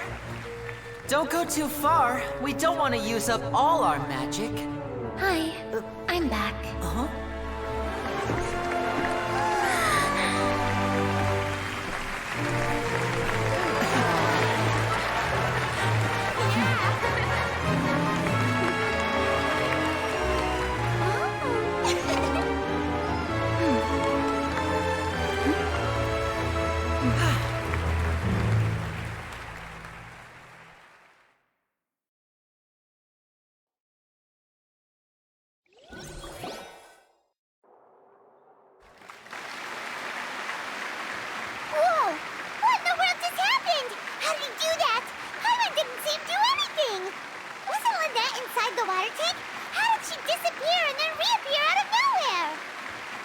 If we could see easily through his tricks, then that would mean that his skills are still lacking. To appreciate magic, you should focus on the show happening on stage, rather than getting caught up in trying to see that which has been intentionally hidden. Guess you're right. Paimon couldn't believe her eyes when Lynette reappeared. Amazing! Thank you everyone. I'm glad you enjoyed that performance. But our magical journey has only just begun. I've prepared even more astonishing surprises for everyone here. The magic of transformation and disappearance can go far beyond what you've just seen. I'm sure many of you are thinking that escaping the water tank was impressive enough. But Lynette is still my assistant after all. In which case, I have ample time to make all necessary preparations. So, for my next trick, I will require the participation of one lucky audience member. Please, if my assistants could bring out the magical boxes now. There are 2 boxes and only 2 boxes. One is here, and one is there in the aisle among the audience. I'm sure many of our clever audience members have already guessed our next magic trick. A swap! Our lucky audience member and I will each enter a magic box. After 1 minute, we will each emerge from the opposite box. Now please, everyone pay very close attention to the box you see here. Don't give me any chance to make a move. Wow! How's he gonna do this? Hey, do you think this is all magic tricks, or does Lenny have actual superpowers? The lucky audience member will be generated by this random number selector. It selects numbers entirely at random. Even I don't know who will be chosen to participate. Now then, let's begin. Let me see. Oh, row 7, seat 3. Congratulations! You now have the chance to experience magic firsthand for an entire minute. Please, come forward. My assistant will take you beside the magic box. I'm sorry, it might be a little cramped inside, but no need to feel nervous. We've carefully arranged everything for you to be as comfortable as possible. You don't need to do anything, but no matter what strange things may happen, don't come out of the box. If the magic is interrupted, who knows where you might end up? You might even find yourself in the Fortress of Meropide. Oh, okay. All right. Before I enter the magic box, there is one more thing I need to ask the audience to do. Could you all give me a countdown? Like this. 60, 59, 58. Just keep counting down. You can go a little faster or slower if you like. I won't be able to see anything in the pitch-black box, so I'll be relying on your voices to know when time is up. Oh, and no tricks now. If you quickly count from 60 in just 30 seconds, then I'll be in a tough spot. Ooh! Paimon kinda wants to count faster after hearing him say that! No, that won't do. I can see it in your eyes. You still can't be trusted. Let's practice together. Come on, repeat after me. 60, 59, 58. 60, 59, 58! That's right, perfect. Keep it going. All right, I'll see you all on the other side once you've finished counting. 54, 53, 52? Why aren't you counting, Nervalette? I am counting in my head. I think things are exciting enough in here as it is. Merely a consequence of my identity and personality. Do not worry about me. Just enjoy the show. Oh, all right. You looked so serious that Paimon thought you might be feeling uncomfortable or something. 40, 39, 38! Mr. Linney, are you all right in there? Is everything ready? Yes, I'm fine. I'm just double-checking the direction of the magic. It would be a disaster if we get sent to the wrong places. For example, midair right above the audience. Even though he's saying that, Lenny doesn't seem nervous at all. What was that noise? Did you hear it too? Not sure. Anyway, it doesn't seem like anyone's worried about it. 25! 24! 23! What's wrong, Mr. Linney? I can still hear you moving in there. I seem to have accidentally knocked over a decoration. I'm trying to fix it, but it's pitch black in here. I can't tell left from right. Never mind the decorations. There's no time for that. The show is what's important.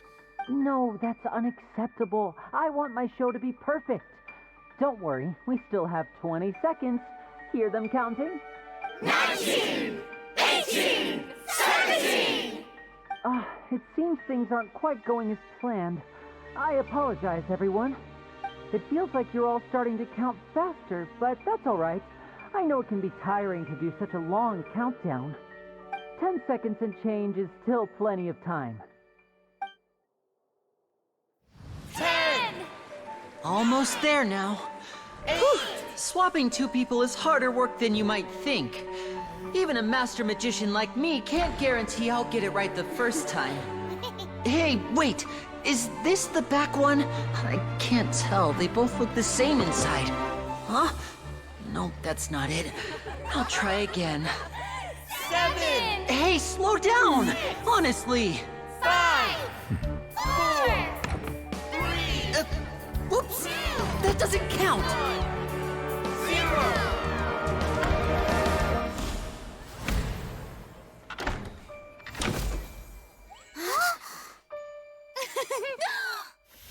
Ta-da!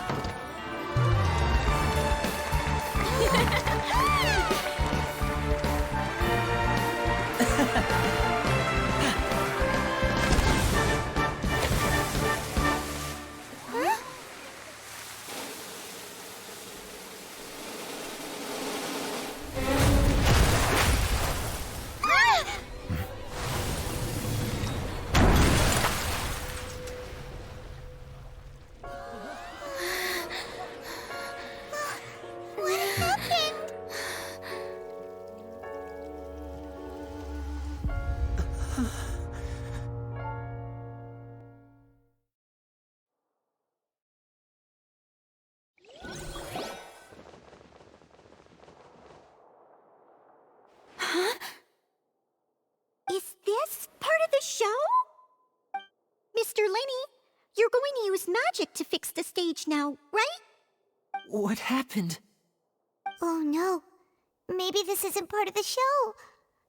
The girl was still in that box, right? This performance is over. Medical staff with me. Guards, secure the scene and detain all the performers. Seal the exits. No one is allowed in or out at this time. Yes, that's right. If this was just an accident, then we must investigate the cause. But if this was all part of some scheme, then those accountable will not escape the judgment of the God of Justice! No need to be alarmed, you two. We'll get to the bottom of this soon enough.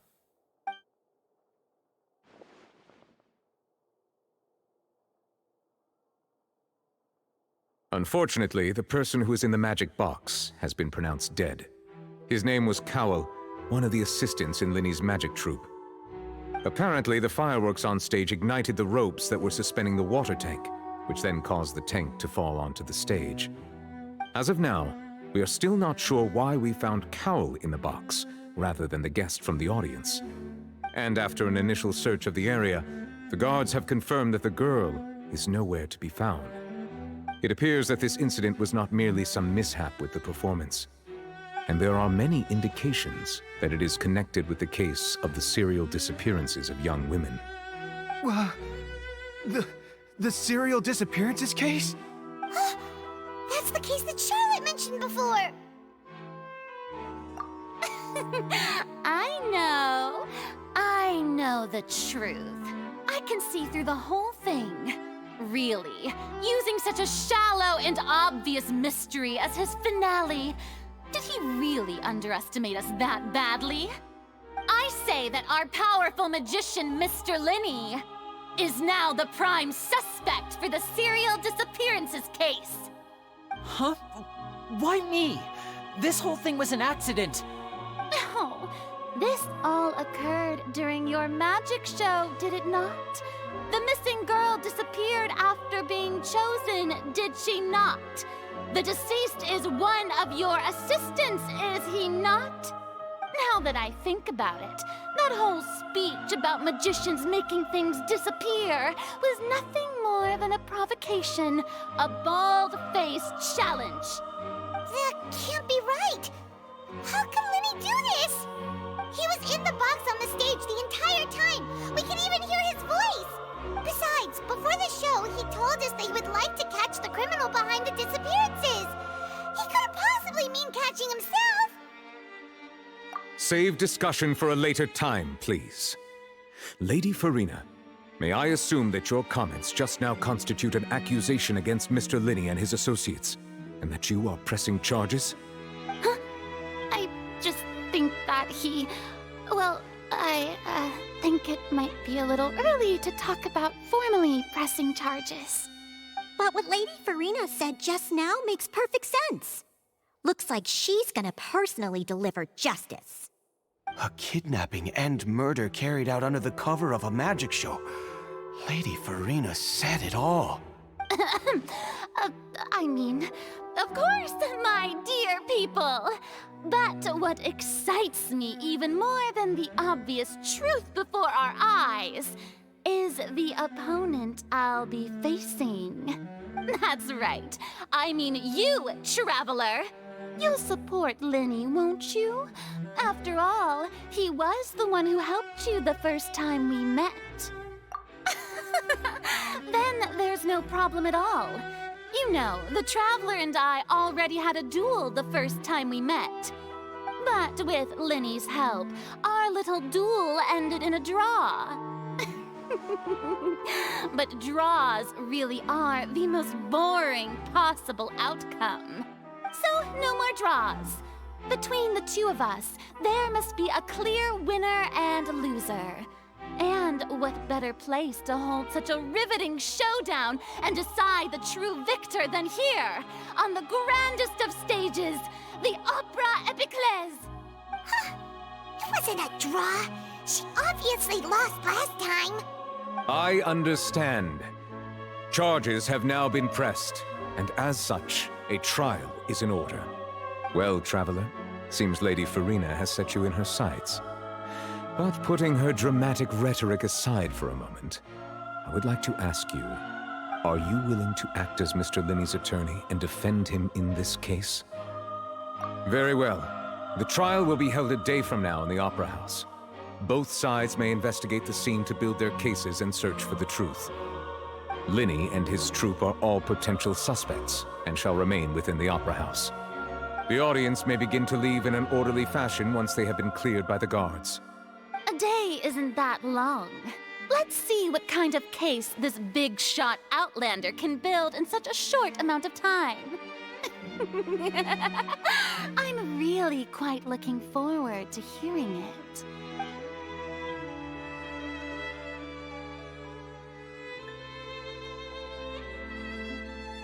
Lenny! Sorry about everything that happened just now. Were you frightened? Of course! Who wouldn't be scared after witnessing an accident like that? Yeah, I'm a little shaken up myself. How could this happen? And poor Cal. I know you already claimed that you would defend me, but now it's just us talking. Tell me, do you think I could possibly be the murderer? Good to hear. Thank you so much for trusting me. I'm sure everyone sees me as the biggest suspect at this point. But if you ask me, the whole thing is mysteries layered upon mysteries, such that all that's left is confusion. I don't know whether what happened there on the stage was purely an accident or not, and I don't know why poor Cal was in the box. As for how that girl chosen from the audience could suddenly disappear, I'm afraid I don't have any answers either. If someone tampered with my performance, then we need to figure out what they did. Even a skilled and knowledgeable magician like myself couldn't pull all that off in just 1 minute. Which is precisely why we need to investigate. As this book says, the impossible could not have happened. Whatever happened must have been that which is possible.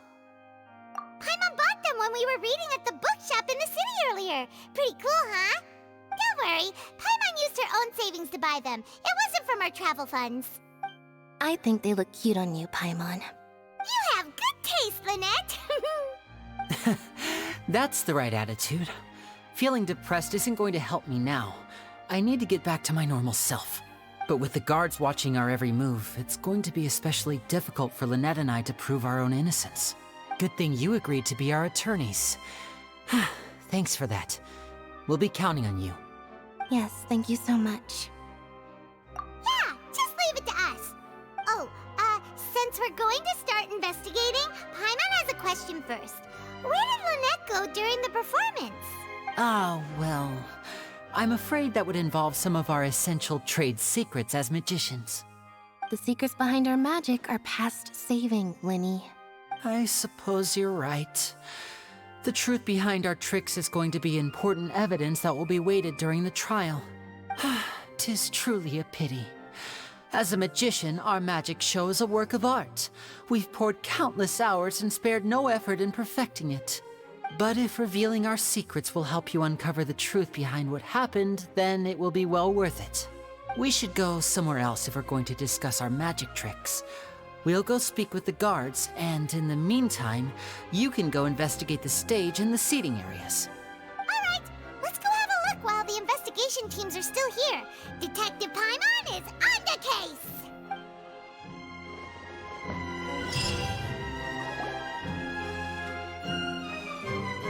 Hello, officer. How's the investigation going? I see. You must be the traveler that Lady Farina mentioned. Listen, I'll be perfectly honest with you. I'd avoid getting mixed up in this whirlpool of a mess if I were you. Huh? What do you mean? Come with me and you'll see. The deceased is one of Linny's assistants named Cal. Even though he hadn't joined the troupe long, he was hardworking and everyone generally liked him. The assistants are usually in charge of setting up and inspecting the props, as well as assisting with the show and keeping the crowd engaged. As you probably saw when you were in the audience, the water tank suddenly fell and smashed the box with Cowl inside it. This is the real mystery. We've already searched the scene and were unable to find any traces of the girl. However, if you look carefully, the box was positioned directly under the water tank.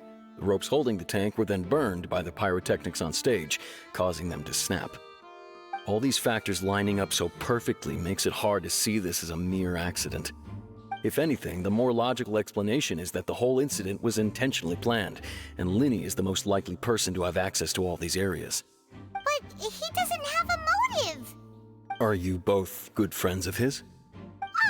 Well, you can't say we're good friends, but we've known each other for a little while. So in just a short time, he was not only able to win your trust, but even convince you to act as his attorneys. I know there's no such thing as magic. The real trick of a magician is holding the audience in the palm of their hand. I've seen a lot of cases, and I can tell you that people are the least reliable kind of evidence. Sorry, I tend to be pretty straightforward. Just know that I'm warning you for your own good. Anyway, you may investigate the scene of the crime yourselves if you're curious. Who knows, maybe you'll be able to come up with some new evidence.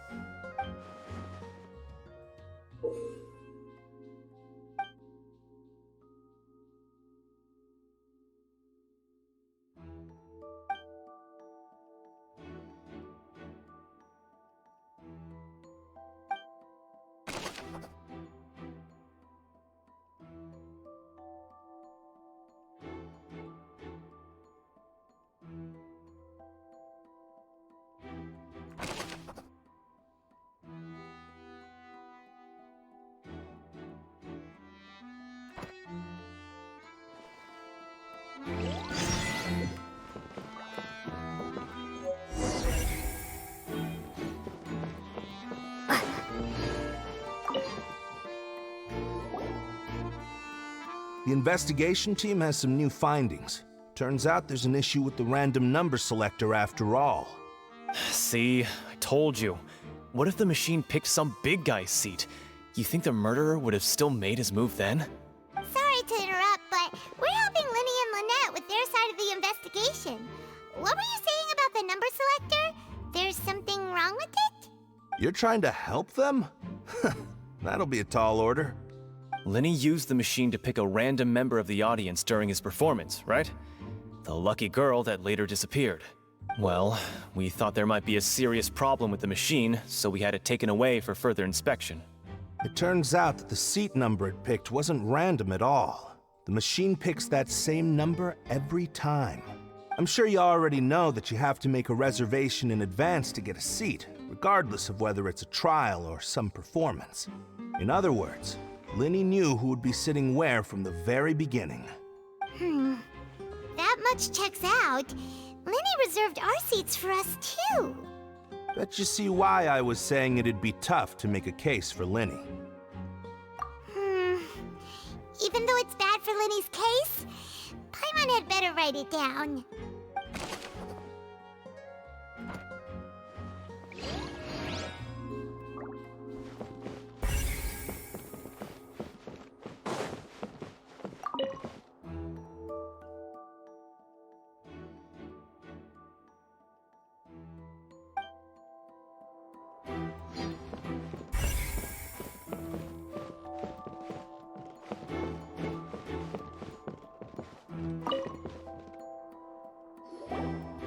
So this is the rope that broke and caused the water tank to fall. The rope looks pretty durable. How can it be burned through so quickly by fireworks? Why are you suddenly so serious, Traveler?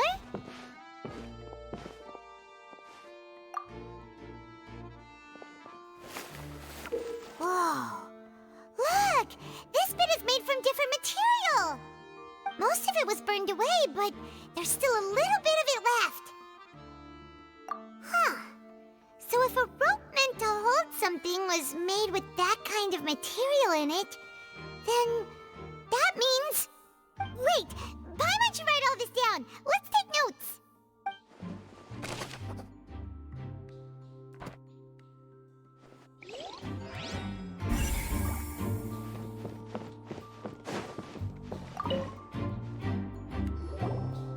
Hello there! What are you investigating? Oh, this location has also been cordoned off because the Magic Troupe members are currently considered prime suspects. The investigation team is still collecting evidence. The seats were all booked in advance, so we were able to deduce the missing woman's identity by checking the guest list. Sure, it's not like this is confidential information. We will publish it later anyway when we petition the public to help us find the missing person. Her name is Halsey. She's a painter from Fontaine who's made a bit of a name for herself. Apparently, she wasn't a regular at the Opera House, but she'd been feeling some pressure with her work lately, which made her decide to come see the magic show. The Magic Troupe members all claim not to know her, and we have looked into her social connections. It seems that she has no personal grievances or conflicts of interest with the suspects. Simply put, she wasn't related to the Magic Troupe at all, which matches the features of the previous serial disappearances. Were the victims of previous cases also chosen at random? That's how it seems to us, in any case. Apart from the fact that they were all young women of around the same age range, there really weren't any other connections between them. Okay then. No need to be so formal. If you do happen to see the missing girl, please be sure to contact us. It is of utmost importance that we get to the bottom of these disappearances.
see that you're investigating the area.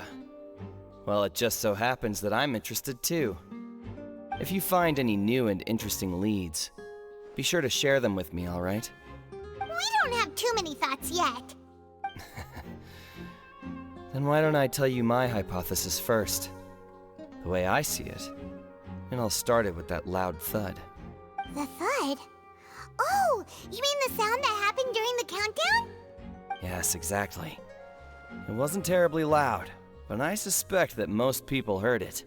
It's just that everyone was awaiting the results of Linny's trick with bated breath, so no one paid it much mind. But now that the incident has happened, the thud has become an important clue. That makes sense. So, what do you make of it? I'm of the opinion that it may have been the sound of Linny's accomplice, Lynette perhaps, jumping atop the water tank or something like that. And when the pyrotechnics went off, she cut the rope, sending the water tank crashing down. But wasn't the noise we heard too loud for that? Perhaps the balance wasn't right, leading to a particularly rough landing. Well, that's true. I suppose I must reconsider. That does remind Paimon, though. What was with that sound?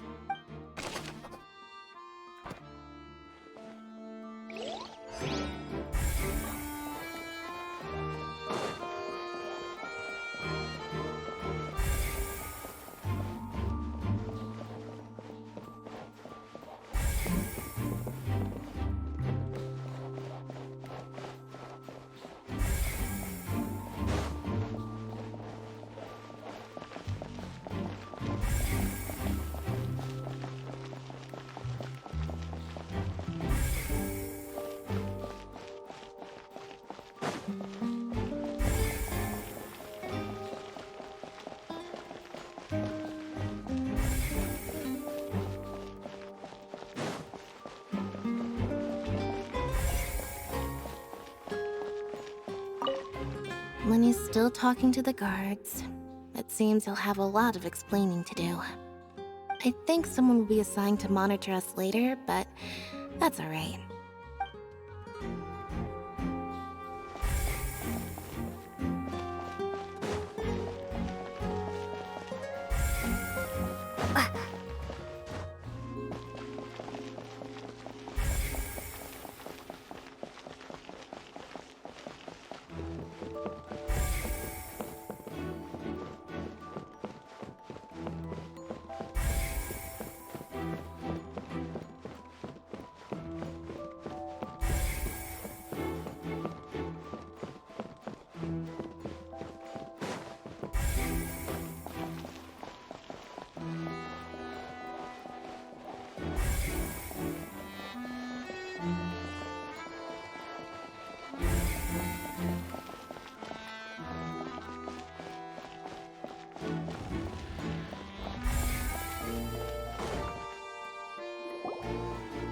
Hey, you! Yes, both of you! Over here! I've been keeping an eye on you for a while now. Huh? You mean us? That's right. If I'm not mistaken, you're also among those who wish to cut down the thorns and pursue the truth. No?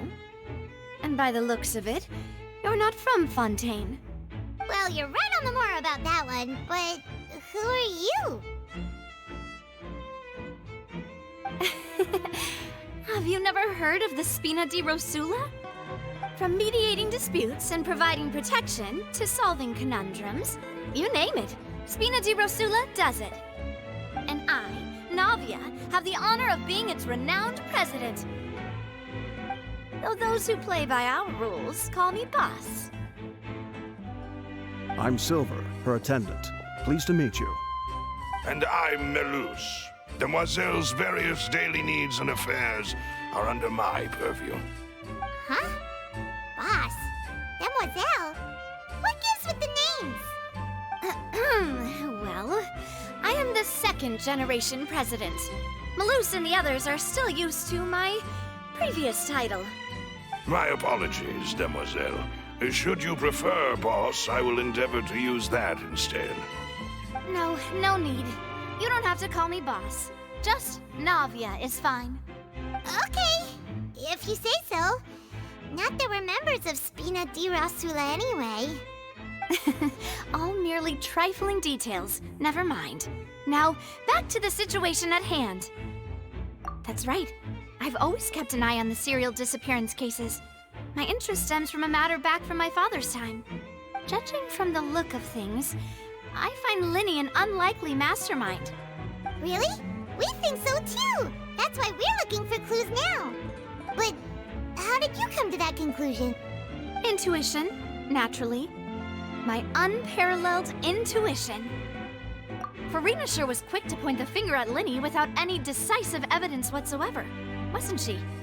But that's not uncommon for her. If you remember, the Justice had to interrupt her and ask if she was pressing charges just to keep her from getting carried away. Anyway, a trial begins the moment someone levels charges. And, of course, there was no way Farina was going to back down in that situation. Sounds more like you just don't trust the Hydro Archon. Well, what's your opinion? I must admit that she can be interesting at times, but liking her doesn't mean that I'll blindly agree with her. All right, I've answered your question. Now, it's time you answer mine. Wait a minute, did that answer count? Well, I say it does. But don't worry, you won't hear any pointless questions from me. In your opinion, do you think it's right to treat a trial like it's an opera? Well... And why would that be?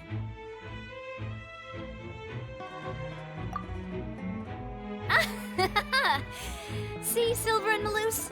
I told you they'd be different. Most astute of you, demoiselle. I too think that the Traveler's response was most excellent. No matter how wonderful the script or how fervent the audience's expectations may be, the trials that go on stage here must be based in fact. And if that can be done, boss, then... All right, that's quite enough, Maloose. Anyway, I like your answer. You pass with flying colors. Now, I need to make some preparations, following which our joint investigation shall commence. You two shall be my assistants. Wait! Since when did we become assistants? Oh, well, I can be the assistant, sure. Or your companion, if you like. I'm really not that fussy. That's more like it. Far be it from me to brag, but I believe that Demoiselle's intuition will be instrumental in uncovering the truth. You wish to save a friend from false accusations, and we wish to unravel the disappearances. In this sense, our goals are aligned. You have a point. You're quite the talker, aren't you, mister? And what about you over there? What do you think? You seem like you've got something on your mind. I have nothing to add. Oh, alrighty then. We'll be making some preparations first. Just be sure to let us know if they start revealing Linny's tricks. Thanks!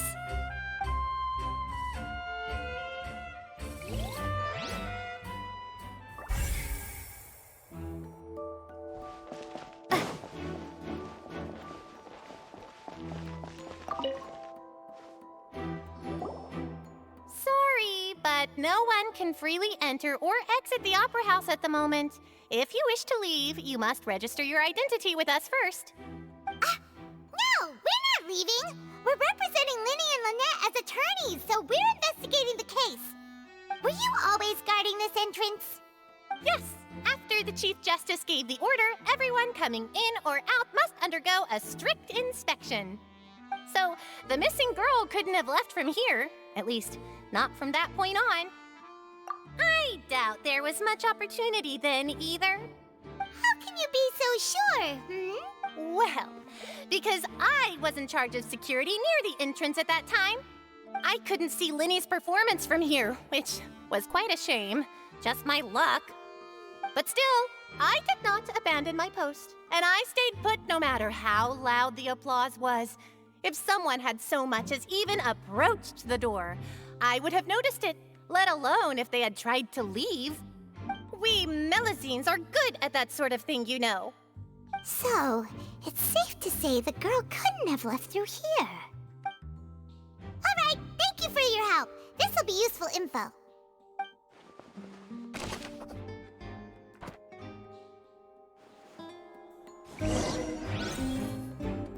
We've checked everything of note here at the performance venue. Paimon wonders how Linny's discussion with the guards is going. Let's go see, shall we? Ooh, things are getting interesting, huh? Understood. Then I will be going with you. Just so you're aware, I will be monitoring your actions and making notes as necessary. Very good. Thanks for being so agreeable. I'd pull a rose out of my hat as a gift for you if I could. You may spare the pleasantries. I'm just doing my job. You've arrived. Who's this? Me? I'm Spina di Rosula's guardian angel. If you've got a problem, I've got the firepower. Sorry, I got a little carried away there. Call me Navia. I'm a partner of theirs, and will be helping investigate this whole situation. And these are my companions. Would you mind if they join as well? Fine by me. Oh, new helpers? I would be most grateful. Well, let's just say we're tagging along. It's not every day you get to see the secrets behind magic performed on such a large scale. I appreciate your kind interest. Come with me. We'll be heading below stage. Huh? Below stage? Yes, a world of secrets is hidden beneath this magic box, prepared specifically for this switcheroo trick. But before I reveal everything, you should have a look first. Notice anything strange here?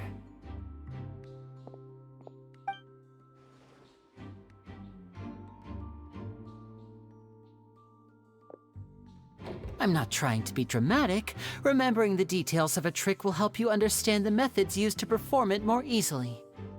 Huh. Weren't there balloons and other decorations here? Where did all that go? Ah, good eye. That said, you're still far from discovering the answer. The back? You mean the inside of the door? What's different about it? Paimon didn't notice anything. Very good indeed. I thought you might not be able to catch that, given that you were sitting in the first row. The back of this door was patterned. Those patterns are now gone, replaced by a smooth wooden board. So, if you put 2 and 2 together, what do you get? Exactly. All right, let's go. I'll tell you how it works as we head down.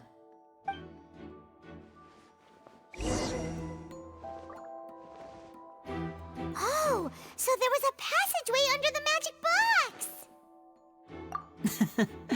I knew you'd figure out most of it as soon as you saw this place. The 2 magic boxes are positioned right above the 2 entrances of the tunnel. See this flatbed trolley? The box with the lucky audience member in it would be shuttled over to the other side using the trolley.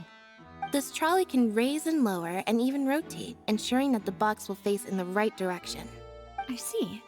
So that's the purpose of the box inside another box. Precisely. The inner box would descend after the audience member was put inside and be moved along the trolley, all while the outer box would remain on stage as if nothing had ever changed. So that's how you did it! Once the box was lowered, the trolley would store some energy through this device here, with which it would complete the rest of the steps. The audience member would only be able to feel some slight movements in the dark, and by the time she walked out, she would already be back on stage. Right! You were talking that whole time, and you even came out for a moment near the end! Ah, yes. A phonograph operated by Lynette was used to achieve that effect. My assistant and I had already scripted our conversation beforehand. When the countdown began, I had already gone to the opposite box via a tunnel using that ladder. And what about Lynette? Where was she? I was in the mezzanine space in the back of the box. Oh, interesting! That's how we were able to coordinate Linny's lines with the assistant. And by the way, I was the one who walked out of the box at the end. I mean, we are twins. All it takes is a change of clothes and no one can tell who's who. And that's my favorite part of this trick. Only Lynette and I can perform it. So that's how it all worked! Wow, every detail you revealed was more amazing than the last! Lynette would briefly walk out of the box and then go back in, jumping into the tunnel and escaping before the box on the trolley could finish ascending. And then I walk out of the other box in the audience area, and the trick would be complete. The operative word here being would. But as you saw, Cal was in the box, not our audience member. She, on the other hand, mysteriously vanished. We really don't know how that happened. If not for that interlude, this would have been an astonishing trick. I probably never would have figured out how you pulled it off. And yet, to think that someone was able to use this magic trick to commit a crime. Could we have a look around? I think we can come up with some more leads. This is the scene of the crime, so Linny and Lynette are not permitted to stay here. I'll escort them back up. Yes, of course. No need to be so strict now. I won't disappear into thin air, you know. Thanks, everyone. We're counting on you.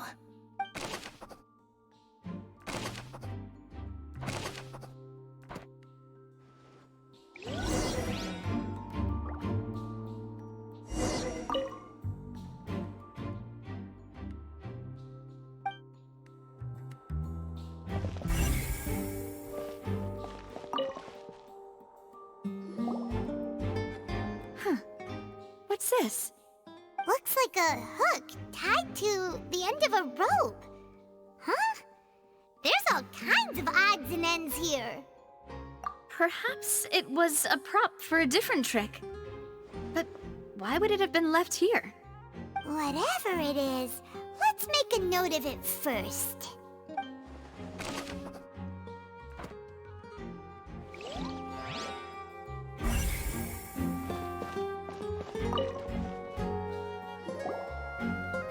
The floor is wet. Please be careful not to slip. Speaking of which, why would there be water here? Oh, Paimon knows! It's one of those tricks where you pour water into a jug and then flip the jug over only for the water to disappear? And here's a broken vase. Huh. Did the trolley knock it down while moving? That can't be. The trolley moves along tracks from start to finish. It couldn't have hit the vase at this distance. Let's note this down too and think about it later.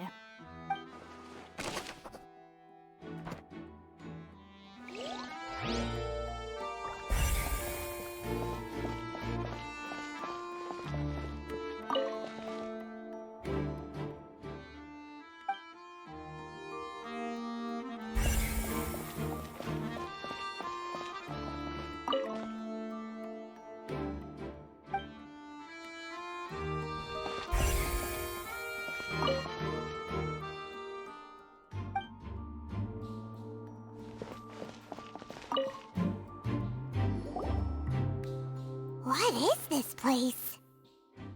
It seems someone could fit through here. Huh. Could this have been the suspect's escape route? Alone, perhaps. But if they had to pull another person with them, the space would be too narrow. But there are no other ways in or out of here. Oh, you're right! Let Paimon write that down.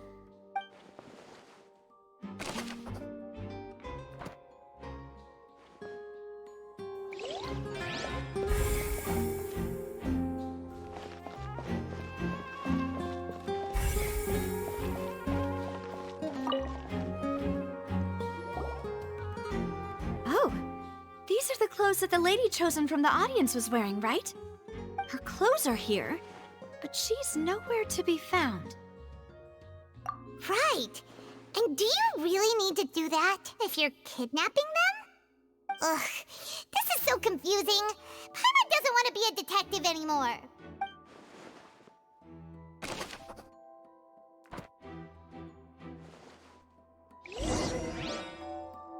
Seems we're just about done investigating down here.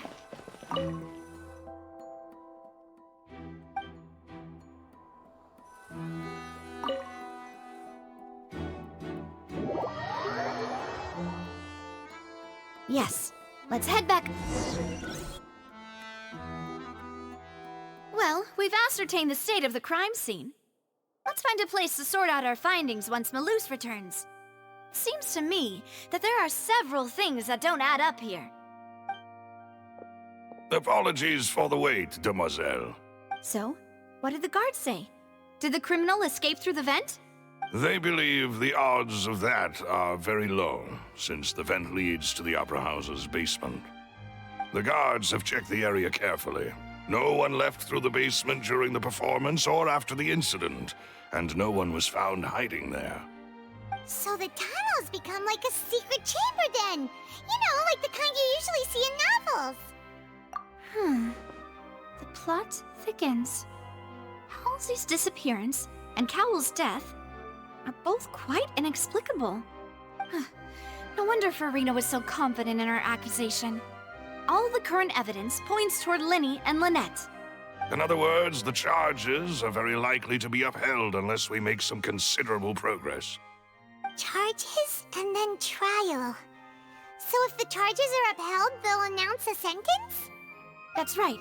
This is how a trial goes in the Opera House.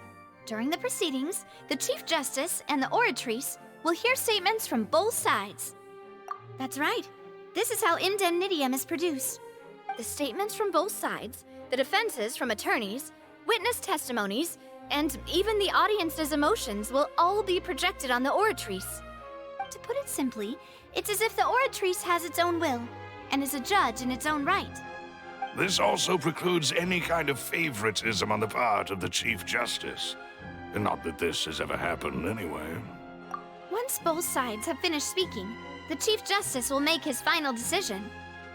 This, too, will be used by the Oratrice as a reference. Then, finally, the Oratrice will be consulted by officials. The result it returns is the will of justice itself. Huh? So that machine is the one that actually decides? Paimon thought Neverlet called the shots. In practice, there is very little difference. Both have always come to the same judgment, which is why people have great faith in the Chief Justice. Ah, yes, the guards also asked me to convey that none of us will be allowed to leave this place before the trial. Huh? What? Because we've chosen to act as the twins' proxies. That makes us persons related to the case. They're concerned that we might be colluding with outside parties, or that we might find outside help to disrupt the case. And even if that were not so, it could prove problematic if we happen to spread key information about the case ahead of time. I'm ready to break out at any time. Whoa, whoa! There's no need for that! Paimon thinks they have a point. That said, are they providing food? Of course. I just hope you don't mind the lack of options. I'm afraid that catering to all tastes is not in the cards, nor is any guarantee of balanced nutrition. In that case, let's just sort out our findings together here. Pity.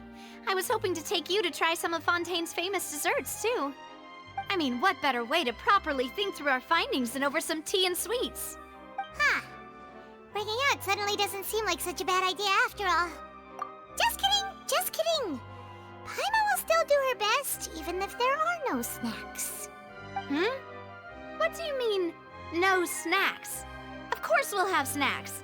If we cannot buy some, then we'll simply make some. Huh? Here? But how? Understood, demoiselle. Everyone, please come with me.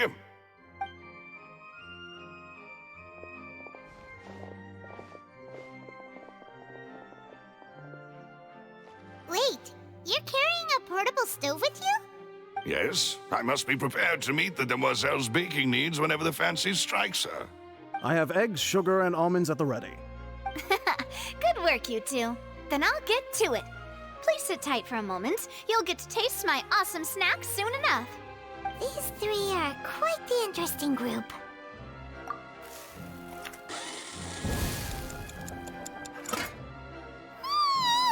And Paimon thought it smelled good while it was still in the oven! Oh, it's even better now. Paimon can't stop drooling. From the way you had these two guys carrying all that stuff around, Paimon thought you'd have them do more during the baking process. But you ended up doing the entire thing by yourself. Beating the egg whites, grinding almonds, everything. I was applauding. And I was giving encouraging smiles. Paimon was just thinking, aren't you worried about getting your fancy dress dirty beating egg whites and baking like this? Well, I don't think it's carved in stone anywhere that fancy ladies can only read books, sip tea, ride horses, and play the piano. I just really enjoy making snacks. Don't underestimate beating egg whites, by the way. It's a real arm workout. You also need to beat them to just the right consistency, or your macarons will crack.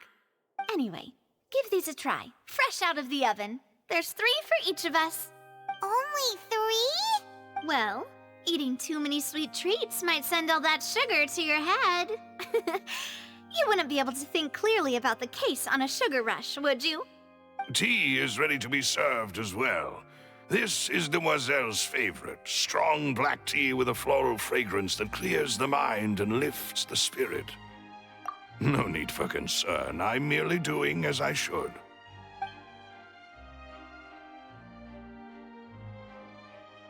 All right then.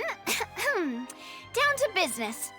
As Paimon mentioned previously, the tunnel seems to be something of a secret chamber. However, we can assume that Linny and Lynette were not alone within it. Some criminal also occupied its sealed confines. The magician twins could have committed the crimes, of course, but they lack any logical motive. Exactly! Why would they do such a thing right when everyone was watching? The flower vase and the thud we heard during the performance could indicate some altercation between Halsey and the criminal in the tunnel, resulting in the shattering of the vase, the discarding of her clothes, and her abduction. Perhaps the criminal thought that since she was chosen from the crowd, she would be too easy to identify if she was still wearing the same clothes. Paimon thinks that makes sense, but the real trouble is... True. None of the clues we found thus far support the existence of this third person. But the only people left to consider are both technically victims, whether it's the missing girl, Halsey, or poor Cowl. Huh. Could Halsey have secretly made modifications to the magic props in order to murder Cowl before making her escape? That's right. And even if she had tampered with the setup, she would need to understand the entire trick to pull it off. Nor does she have any motive. The guards said that she has never had any dealings with the Magic Troop's members. Were we not thorough enough in our search? From the sound of things, this is turning into an impossible case. Your macarons are amazing though, Navia. They smell great! They're nice and crisp and super sweet! They are my specialty after all. And I see you've already had 5 of them. What? 5? Oh, that can't be right. Paimon only counted 3, honest! Please don't worry about it. At my age, a few less sweets might actually be a good thing. No. Being greedy is one thing, but Paimon knows how to count. Besides, Paimon knows that if she ate too many, then others wouldn't have enough. Wait, even you don't believe Paimon? How could you? If Paimon ate those 2 extra macarons, then may they turn into stone in her stomach! All right, we get it. Well, I suppose one of us might have gotten too engrossed in our chat and eaten them by mistake. No big deal. Maloose, set up the stove again if you would. Huh? What are you doing? Making sure everyone gets 3 macarons, of course. Exactly. We don't want to trouble you. As you wish, Demoiselle. And I have the egg, sugar, and almonds. Well, this really is your hobby, huh?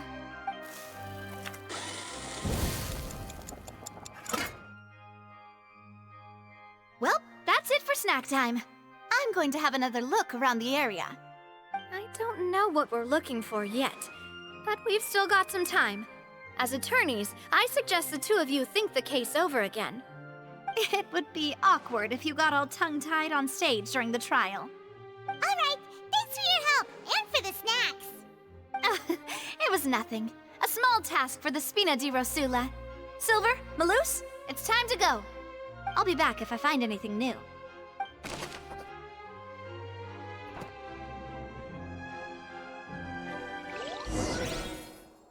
Alright, it's time to put our heads together. We've got to get our...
Impossible things don't just happen. We'll get to the truth one way or another.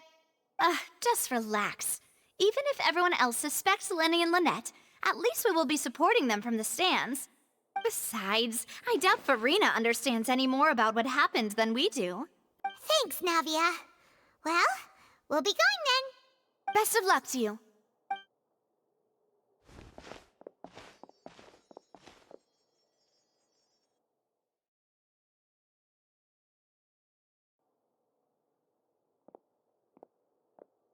Ah, finally, you're back. Well, how did your investigation go? To be honest, you might be disappointed. No. We're already very grateful that you were willing to help. Well now, don't you all look disappointed? Don't tell me that your investigation came up empty-handed. That was to be expected, of course. The guilty can never produce proof of their innocence. But don't let that stop you. I shall be terribly disappointed should you, my most anticipated foe, concede so easily. Since both parties are present, I declare that the trial regarding the magic show incident is now in session. Firstly, in order for the audience to understand the causes and results of the incident, could we please have Mr. Linney explain the trick? Yes, of course. I will explain while Lynette demonstrates on stage. All the necessary items have been prepared.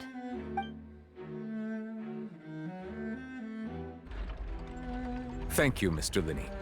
In that case, I take your statement to be that you ran to and remained hidden within the magic box in the audience stands once the trick began, and thus could not have committed the crime.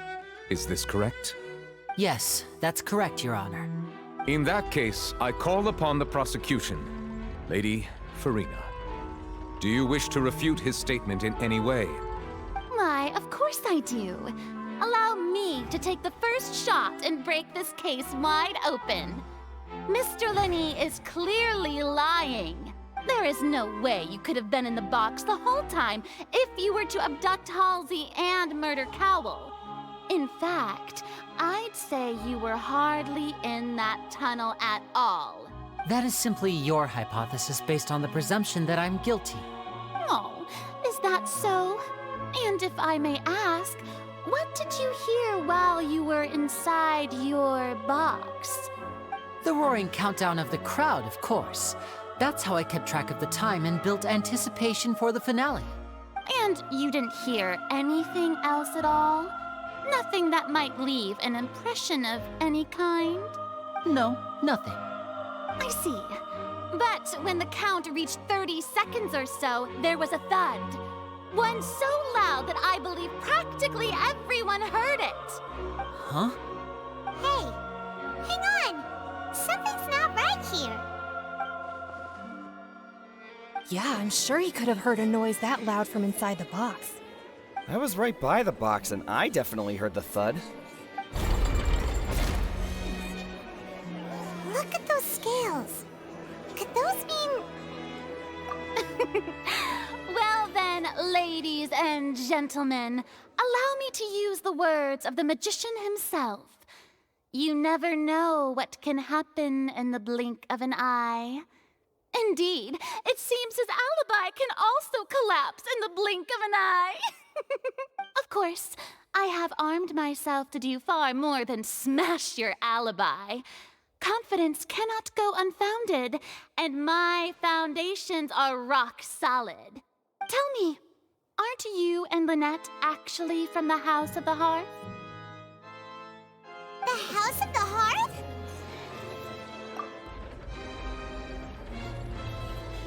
No wonder they did something like this. So the serial disappearances were the Fatui's doing. Now it all makes sense. I've got a feeling that what happened on stage probably wasn't just an accident. That's irrelevant. Our identities have nothing to do with what happened. Indeed. Then perhaps you could tell us everything that happened during that 1 minute. Your first priority is to prove yourself innocent after all. I'm sure there is little that needs to be kept secret now. Unless your script already has holes in it. The Outlander is speechless. My, oh my, don't they look flabbergasted? Now comes the infighting and discord, I suppose. This was almost too easy. Good thing I made all those preparations. Seems the all-nighter I pulled last night is really paying off. Hey, Linny, why didn't you tell us this before? Order! Order! Mr. Linney, allow me to re-establish the facts. Lady Farina has raised 2 points. First, when the thud was heard in the Opera House, you were neither in the box nor the tunnel. Second, you and Ms. Lynette are both members of the House of the Hearth. Are these claims true?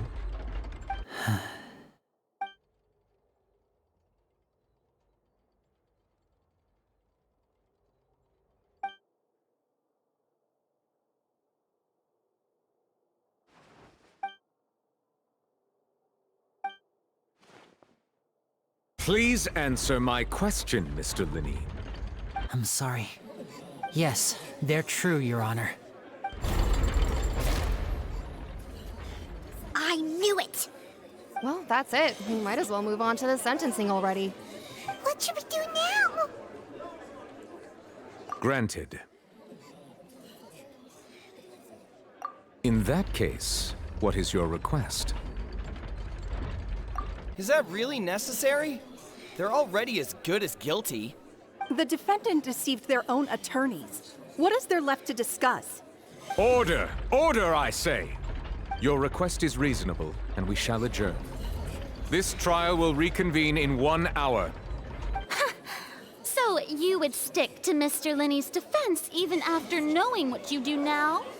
You certainly have more professionalism than I thought. In that case, my dear audience, let's allow the joy of victory to steep for a little while longer.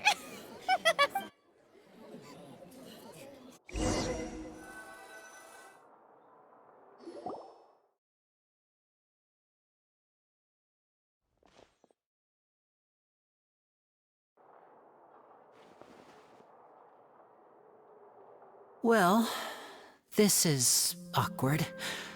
I didn't think the Hydro Archon would dig all that up. I'm sorry, Traveler and Paimon. Yeah, sorry. Paimon doesn't know where to start. We trusted you two. We based our entire reasoning on the assumption that you weren't bad guys. Not to set the wrong tone or anything, but Paimon's really mad! I'm very sorry.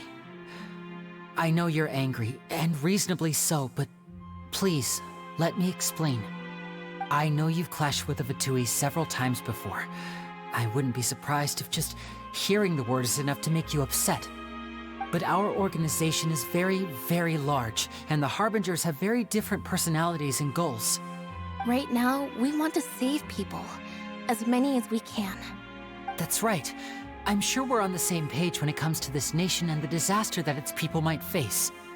I knew if it weren't for our respective identities, we could become good friends. That's why I didn't wish to flat out lie to you, but chose to hide some details instead.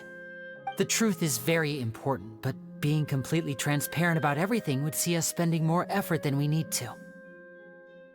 Right. So, you be the judge. Heck, if I were you, I fear that I'd even struggle to trust me at this point. You met a Fatus who works as a magician, a trickster by trade. All by coincidence, too. But still, I'm asking you to trust me. I am no criminal. At least, not in this case. Sorry.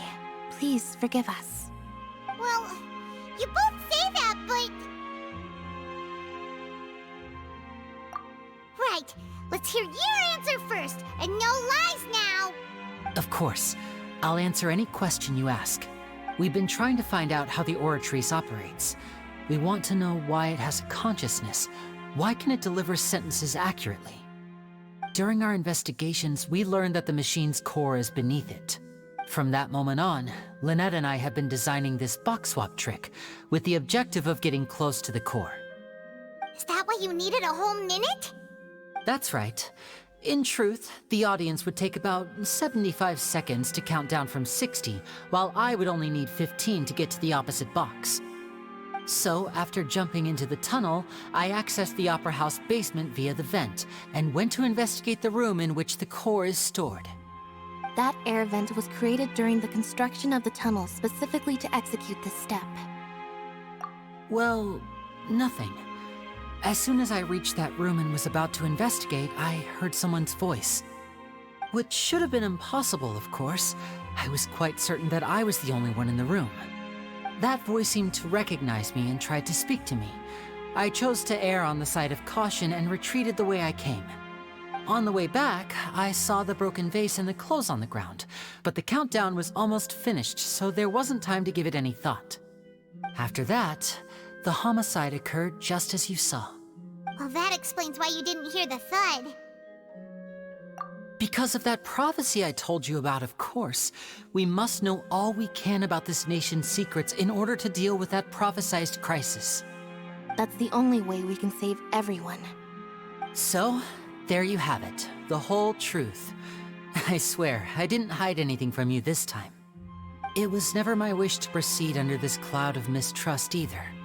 But like I said earlier, you can be the judge. If you want to leave because you don't trust the Fatui, there's nothing I can do to stop you. Well, Traveler, you decide. Paimon will follow your lead however you choose.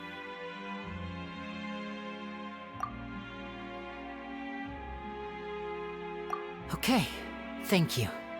Thanks for giving us a chance. The current problem is that the scales are tipped pretty badly against you two. If we want to refute the Hydro Archon's accusations, we're gonna need a seriously watertight defense. Huh? Oh, Paimon thinks she gets what you mean.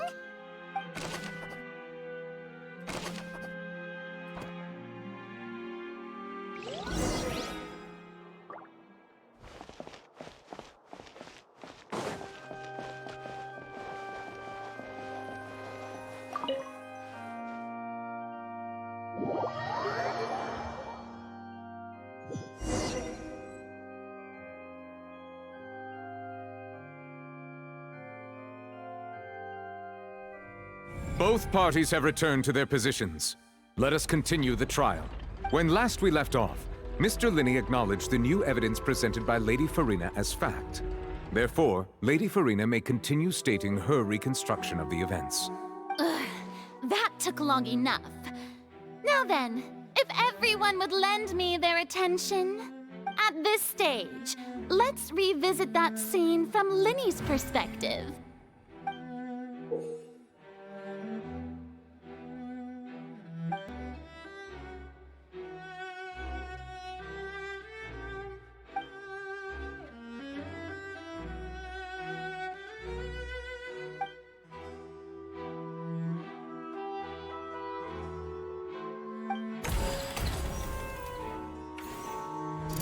As the countdown began, he entered the tunnel.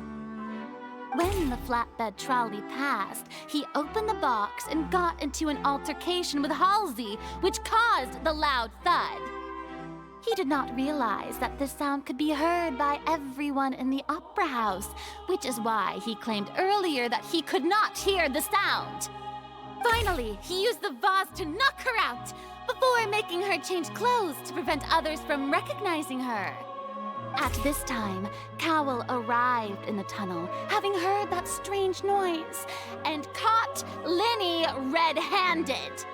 So Linny proceeded to knock him out too before stuffing him into that box.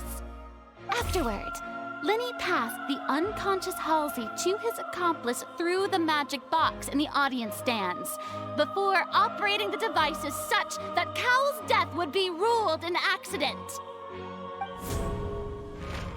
And there you have it. That's the truth behind what happened. Does the defendant's side have any objections to Lady Farina's description of the events? The key to refuting Lady Farina is the order of events. What Linny experienced and what he saw.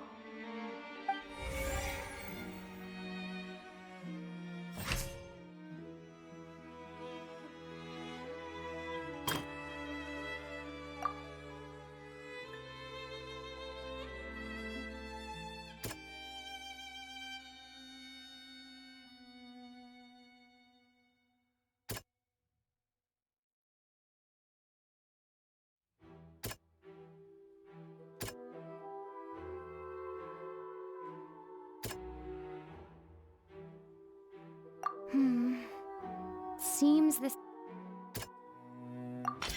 According to Linny, he left via the vent after entering the tunnel. He couldn't have had that altercation with Halsey.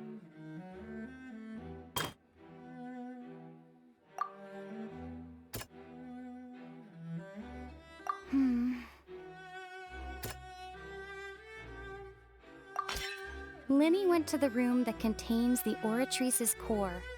This is the actual truth.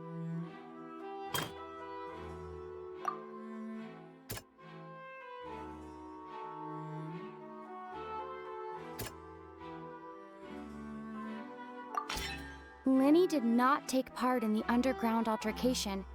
He only witnessed traces of the aftermath. Attention! Ace Detective Paimon has something to say! When the countdown started, Linny did indeed go into the tunnel. But he immediately used a vent to access the Opera House basement, which is where the underground core of the Oratrice is stored. Once he reached that area, he heard a voice in what should have been an empty room. Since he felt something was amiss, he returned immediately. The crime scene had already developed by the time he reached the tunnel again, and in order to complete the magic trick, he did not remain there for any length of time. Finally, he reached the surface, and that was when the accident happened from his point of view. Therefore, he's innocent!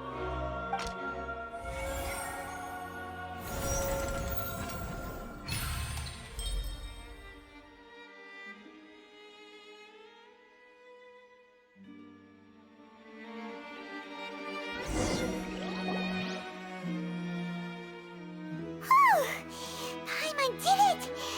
Paimon actually managed to say all that! Wasn't it awesome? In other words, you believe that he knew nothing of the incident?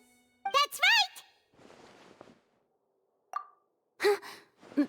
My reasoning?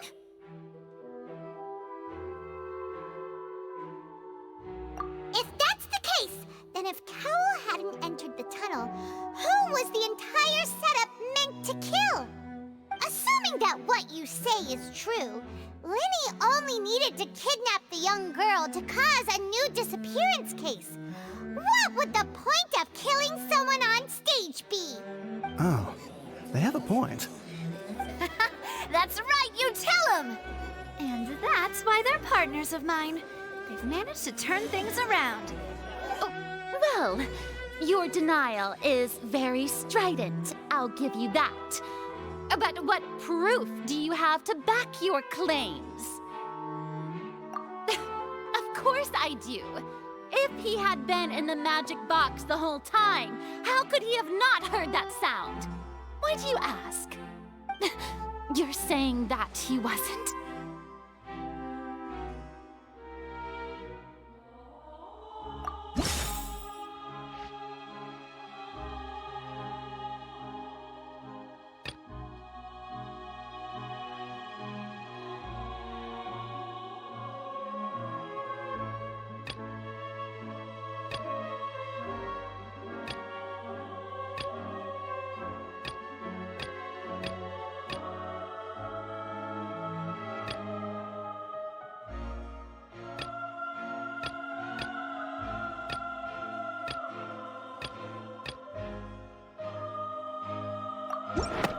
Are you sure we don't need to give this more thought?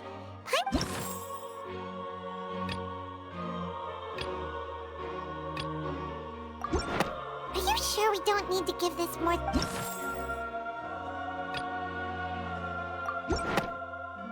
That's right! Lenny wasn't in the box or in the tunnel. That's why he didn't hear anything strange during the performance. This means that when the crime happened, Lenny had already entered the basement via the vent. The same clue you used to disprove his alibi has now become the best proof! How do you like that? Well played. To think you'd use such logic. Well then, if it wasn't Lenny who committed the crimes, then who was it?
Could there have been a third person involved?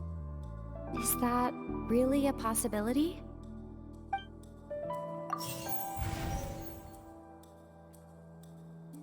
Halsey is the missing person and an ordinary audience member.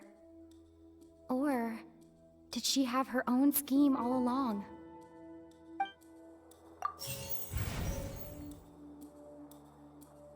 The deceased's name is Cowell, Lenny's assistant. He would have been able to tamper with the equipment.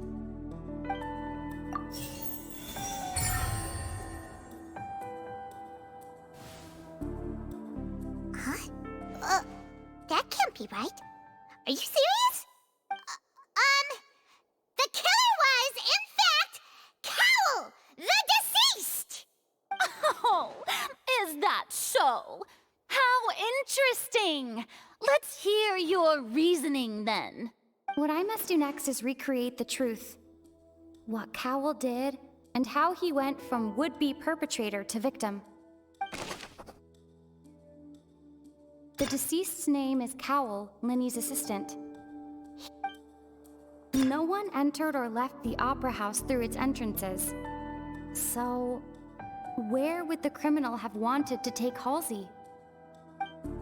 The sound we heard may have come from a clash between the missing Halsey and the criminal. Lenny was not in the tunnel at that moment, which gave our criminal ample time.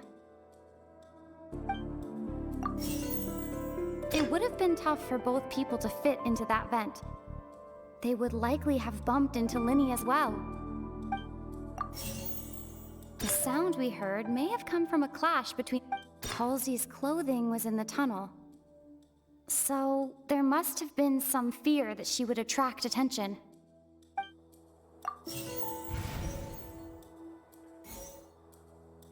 The deceased's name is Cowell, Linny's assistant. No one entered or left the opera house through its entrances. The sound we heard may have come from a clash between the missing Halsey and the criminal.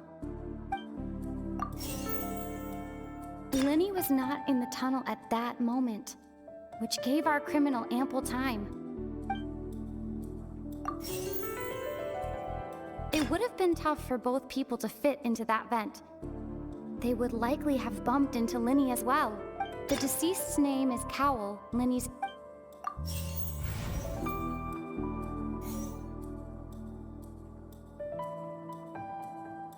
It would have been tough for both people to fit into that vent. Halsey's clothing was in the tunnel. No one entered or left the opera house through its entrance. Halsey's clothing was in the tunnel. It would have been tough for both people to fit into that vent. Linny was not in the tunnel. It would have been tough for both people to fit into that vent. No one entered or left the opera...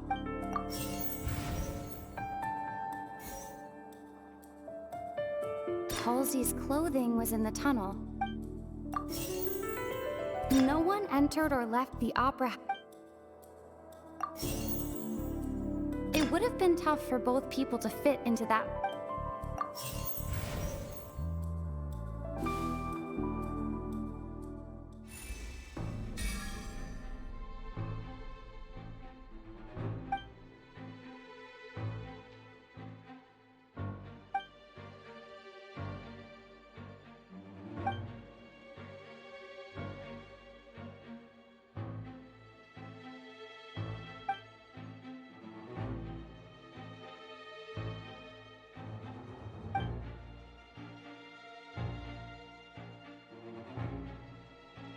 What's wrong, Traveler? Are you still having trouble figuring things out? I see how it is. So this was all just a bluff. And here I thought you had something to show for it. But it seems you're still far from the truth. Look, since we're at a dead end, why not consider a different track? Just like the trick as it transpired, the end result must have been utterly different from the magician's initial design. If only we knew how Halsey disappeared. Well, that would be nice, but the tunnel only has 3 exits, and none of them seem very likely. And it's not like this is a magic trick where you can just make a real live person disappear. You know, like you did from that water tank, Lynette. Excuse my interruption, dear opponents, but do you not see that the crowd is growing impatient? There is no greater sin in this opera house than an awkward delay in the performance.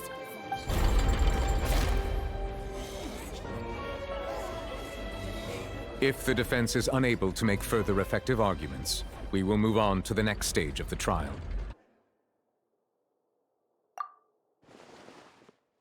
Linny was not in the tunnel at that moment, which gave our criminal ample time. The sound we heard may have come from a clash between the missing Halsey and the criminal. The deceased's name is Cowell, Linny's assistant. He would have been able to tamper with the equipment. The vase was not broken by chance. It was used to cover important evidence. The water.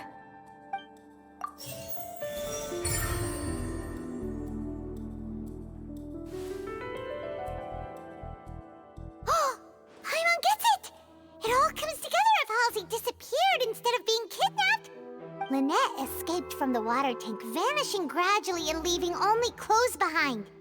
If there's a similar method where a person could be transformed into water... Oh, just a moment, please.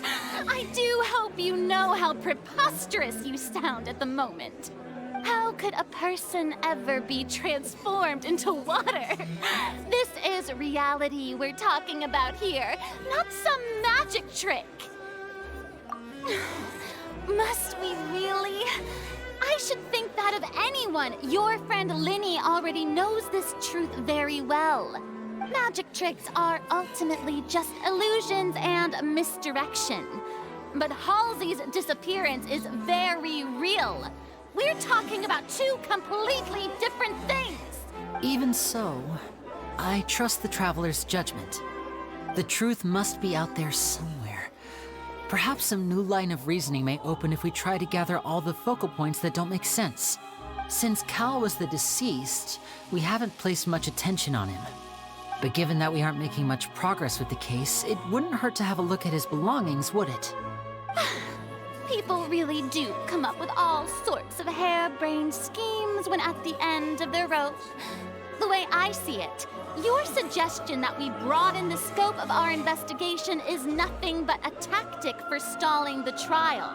Nevertheless, I believe that this is a reasonable request on the part of an attorney.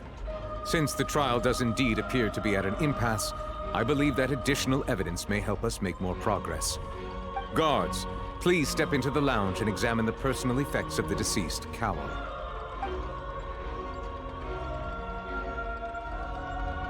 We are still examining the items, but we have already made critical progress that we feel must be shared with everyone post-haste. We discovered several test tubes of fluid within Cowell's baggage, each labeled separately. The notebook in his backpack claims that these fluids are water from the primordial sea. The primordial sea? The note's contents also indicate that Cowell belonged to an organization that sells illegal drugs and that he had an accomplice.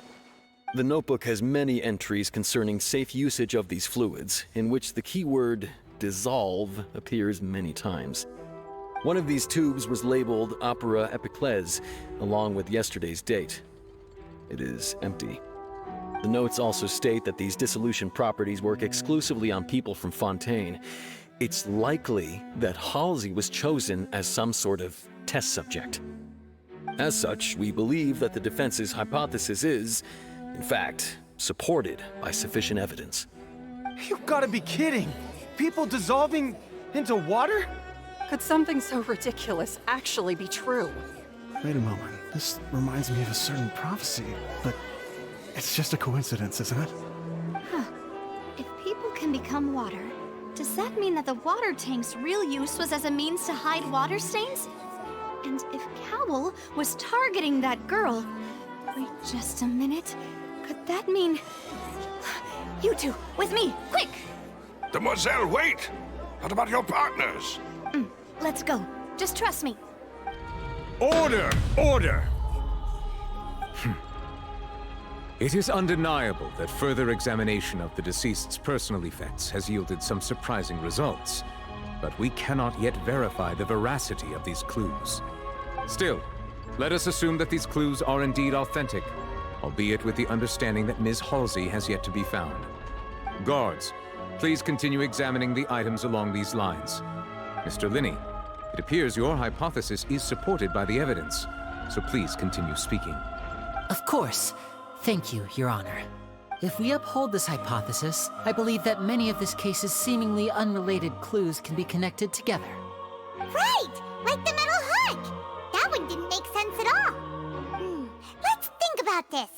Cowell's methods must have something to do with that water from the primordial sea.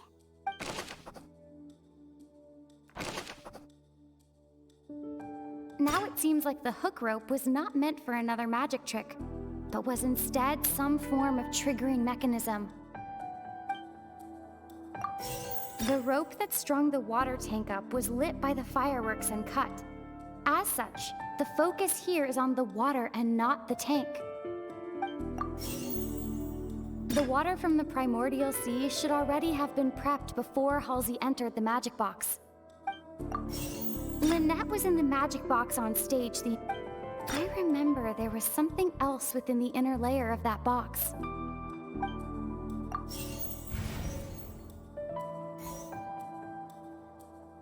The deceased's name is Cowell, Linny's assistant. seems like the hook rope was not meant...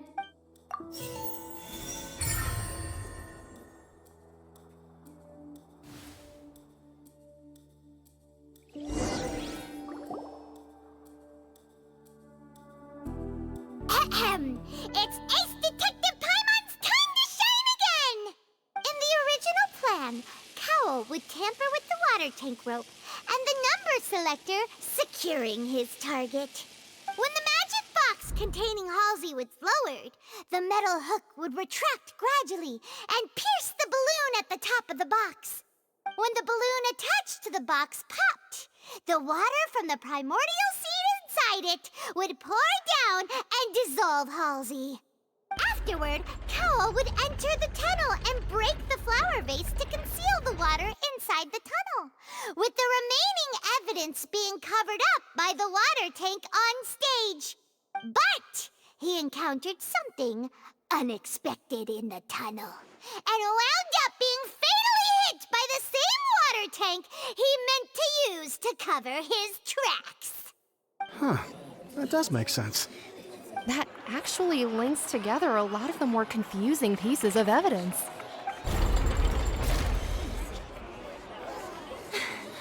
Oh dear, what do I do? Even I think they sound convincing now. Have I falsely accused an innocent person? What a humiliation. Now, it seems like the only point of contention remaining is the exact circumstances that led to Cowl's death. His notes mentioned he had an accomplice who could be related to the situation. On that note, the guards have just contacted me indicating that they uncovered new evidence. I shall now invite him on stage to share it with us. Thank you, Your Honor. We were just inspecting the luggage of the other people involved in this case. And we found an identical sample of the water from the primordial sea among Linny's personal effects. What? That can't be. Oh, I see. Well, how wonderfully comedic to have your own counterattack only to come back and wound you. Does this not clear all doubt? My dear citizens, my loyal audience, allow me to present my reasoning and bring this performance to a swift close.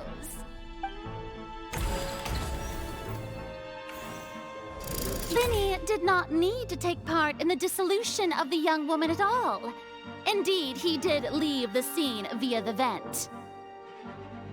Having made modifications to the props beforehand, his accomplice Cowl then caused Halsey to vanish using the water from the primordial sea. But upon his return, in cruel avarice, Linny desired sole credit and prepared to do away with his partner in crime. Ultimately, he knocked Cowl out, and the tool meant to cover the crime up also became a murder weapon. Now, as much as I regret having come to such a viciously straightforward conclusion, it does seem that the famed Fatui is quite the cold-blooded and ruthless organization. Am I right, Mr. Linny? We've used up all the evidence we collected. There's no way for us to make a rebuttal here. Is this the end of the road?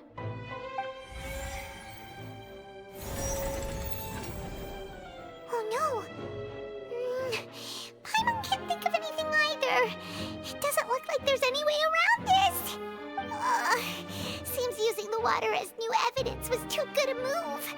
Why did this have to happen now? I think we've all seen enough now, and we have ample witnesses to my flawless reasoning. I believe this is indeed the finale. Now then, my good, noble Chief Justice, should we not, in your view, move... Excuse me, everyone, but I must interject. Miss, I must ask you not to shout and to respect the ongoing legal proceedings. Oh, come on. Don't be hasty. I have a good reason for interrupting, you know. Now, would anyone here like to take a little break from all this debate and see a little magic? I'll show you an amazing trick. One that can bring a young woman who has disappeared back in the flesh, right before your very eyes. Please, do the honors, Mr. Linny, if you would be so kind. What in the world is she saying? No offense, miss, but miracles like that are beyond my scope as a magician. Come on now, don't be silly. Magic is all about misdirection, isn't it? It often conceals the truth while presenting a fascinating illusion. But once everyone believes the illusion, can't magic reveal the truth to them once again? And wouldn't such a trick be the most marvelous finale to today's performance? Come on, Linny and Lynette, give it another go. But as the magic makers and stars of the show, I think I should leave the final performance to you.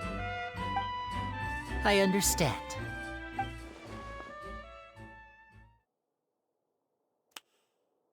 And voila!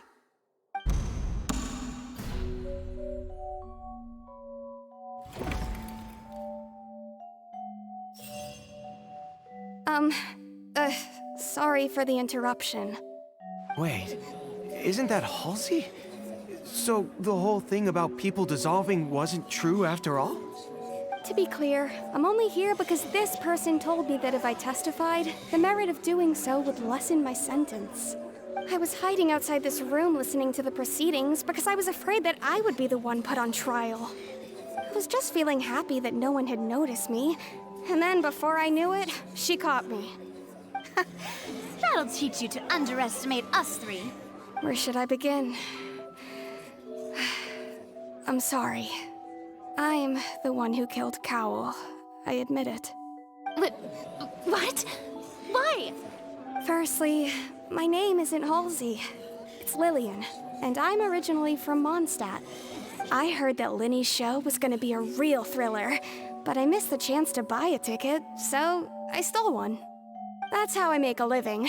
I steal stuff here and there. And I'd never been caught before.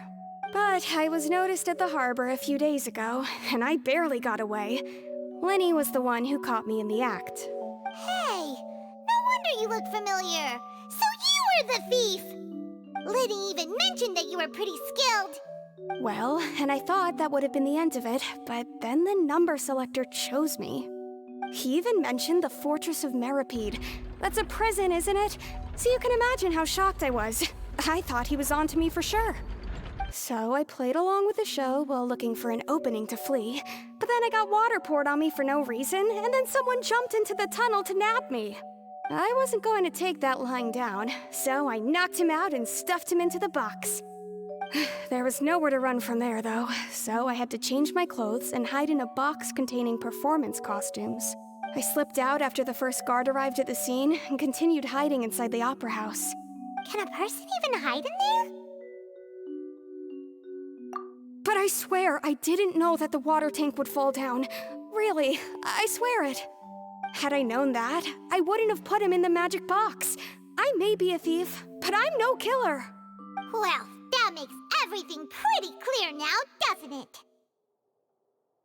This time, we need to tell the entire story from Lillian's perspective.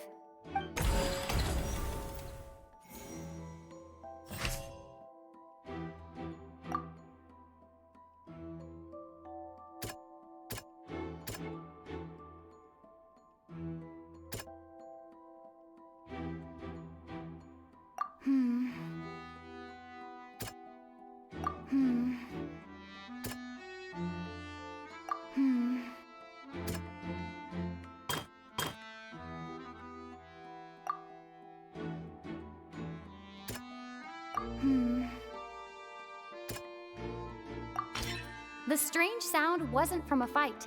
It was Lillian's attempt to break out when she was frightened.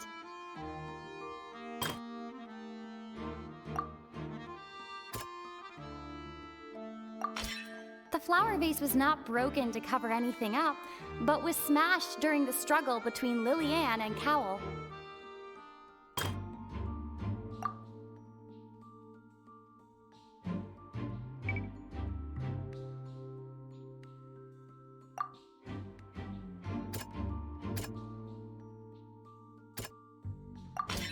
Lillian was afraid that she would be recognized if she left, So she changed clothes and hid, biding her time. Just what one might expect of an experienced thief. And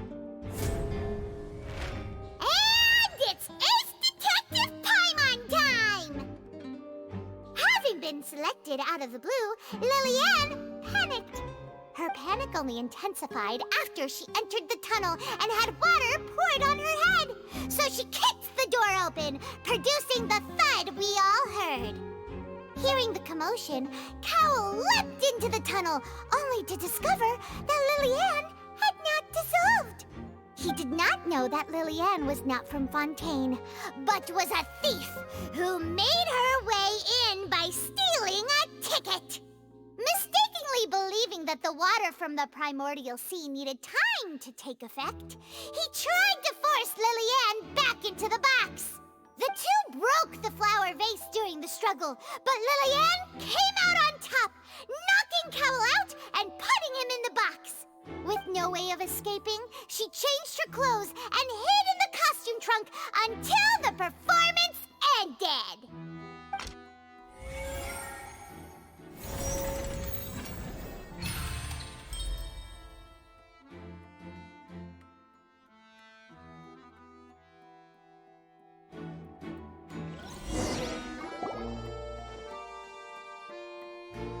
She knew that she would have to go through guard inspection if she tried to leave afterward. So, she has been trapped in the Opera House these last 2 days.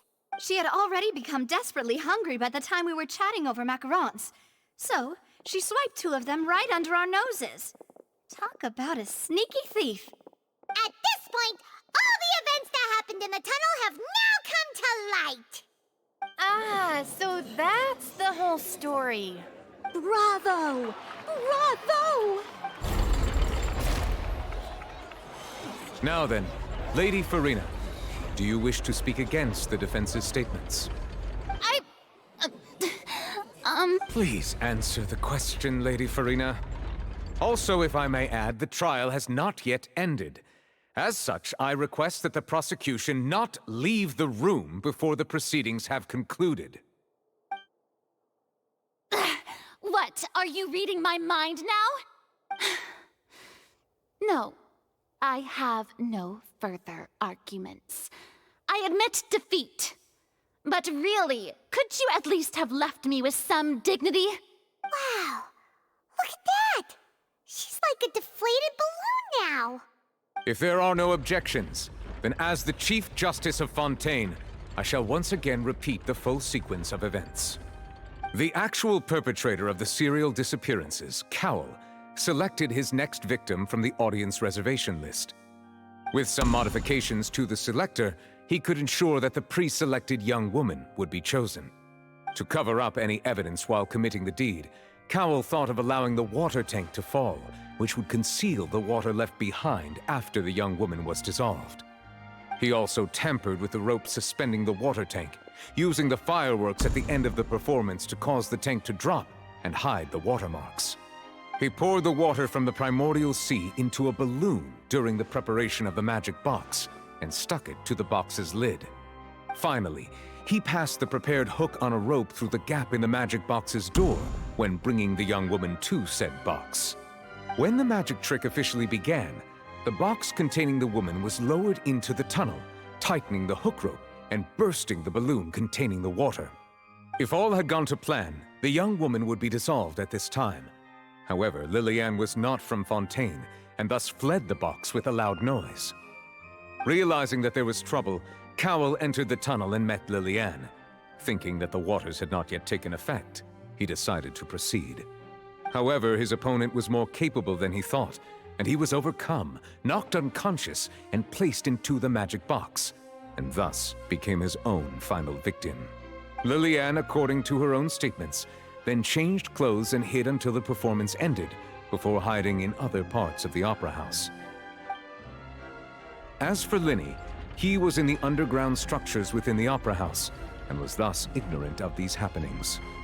From this reconstruction of events, we can conclude that Linny, the accused, is in fact innocent. Hooray, Linny and Lynette! Amazing! While there is much in Linny and Lilianne's conduct that should still be investigated separately, this case, at least, can be handed over to the Oratrice to make the final decision.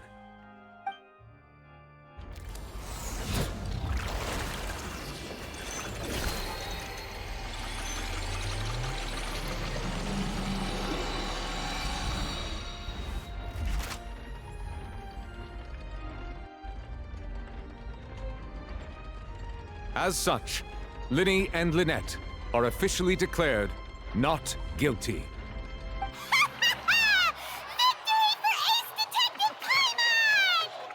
Great work, partners. Thank you all. Thank you so much.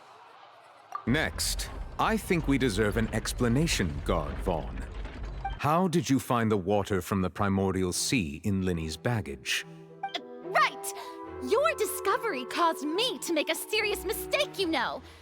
Or was that not a discovery, but false evidence that you dared to bring before this court? I suspect that the accomplice mentioned in Cowell's notes was not Linny, but you, yes? I'm sure you know what you must do to lessen your sentence. Speak quickly!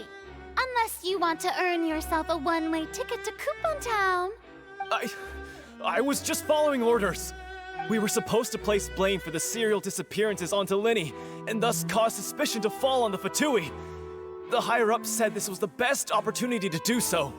And now that your plan has fallen through, and the secrets of the water have been revealed, you have become a liability to said higher-ups, yes? Therefore, you would be wise to tell everything you know, and seek the protection of the guards. Yes, I'll tell you everything I know.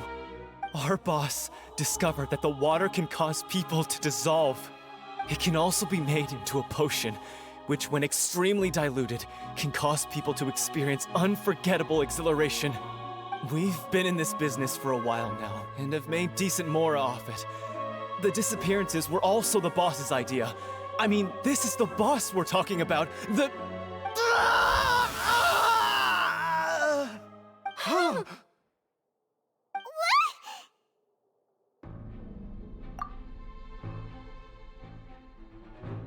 And now he can no longer talk. Such ruthlessness.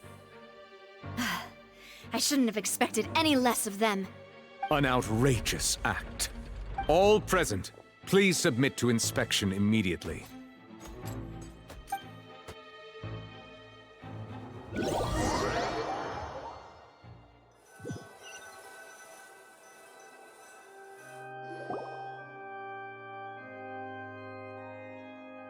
So, we're just going back now?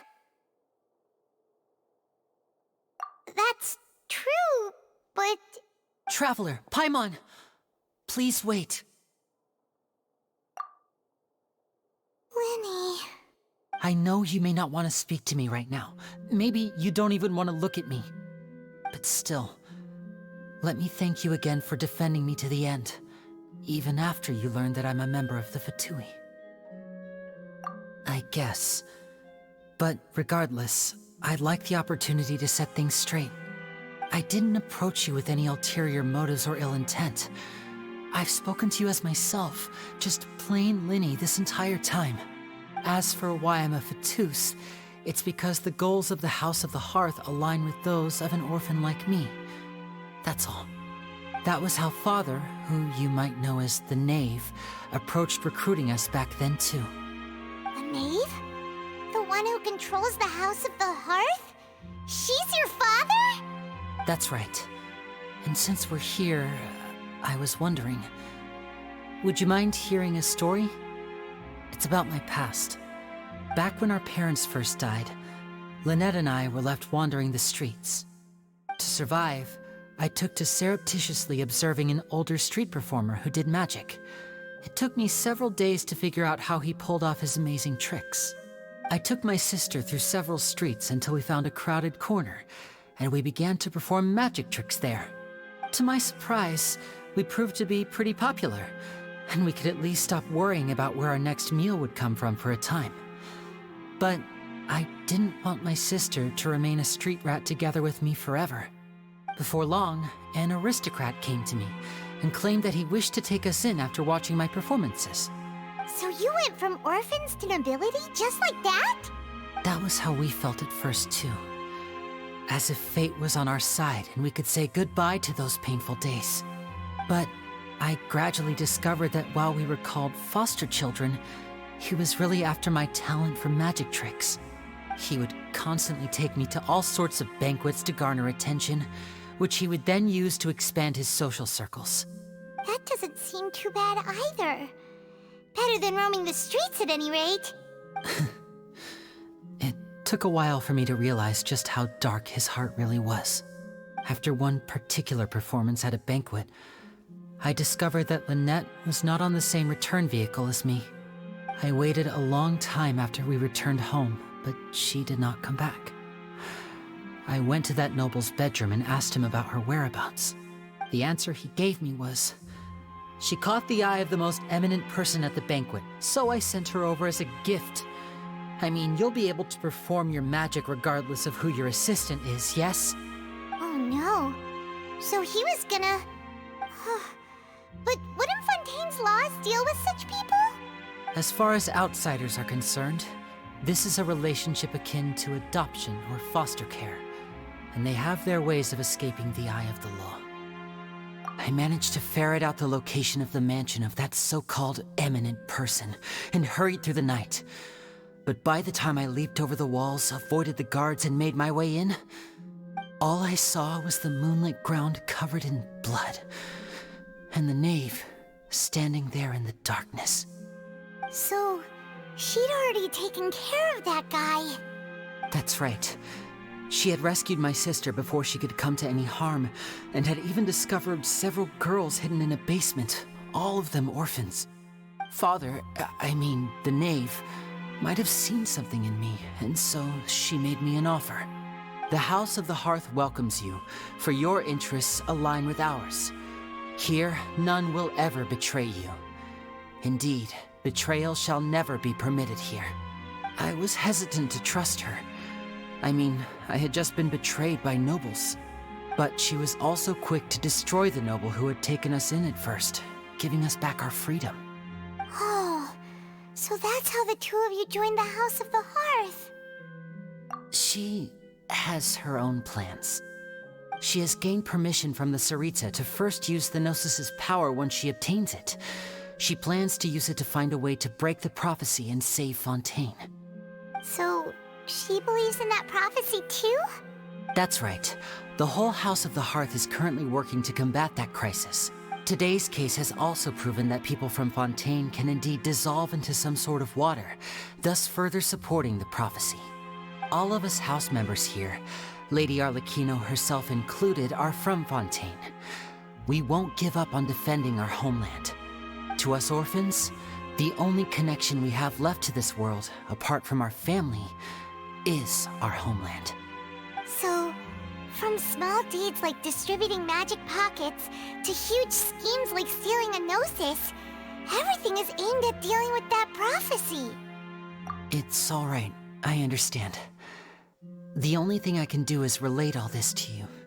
I just hope you can understand that even as a member of the House, I have never stopped making my own decisions, and that I believe what I'm doing is right.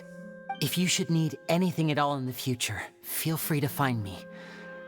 I will do my best to help you, as plain Linny.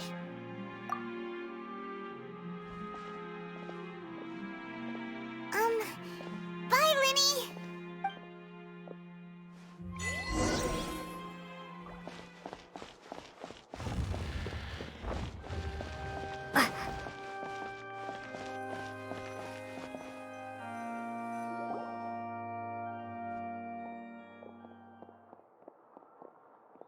Hey there.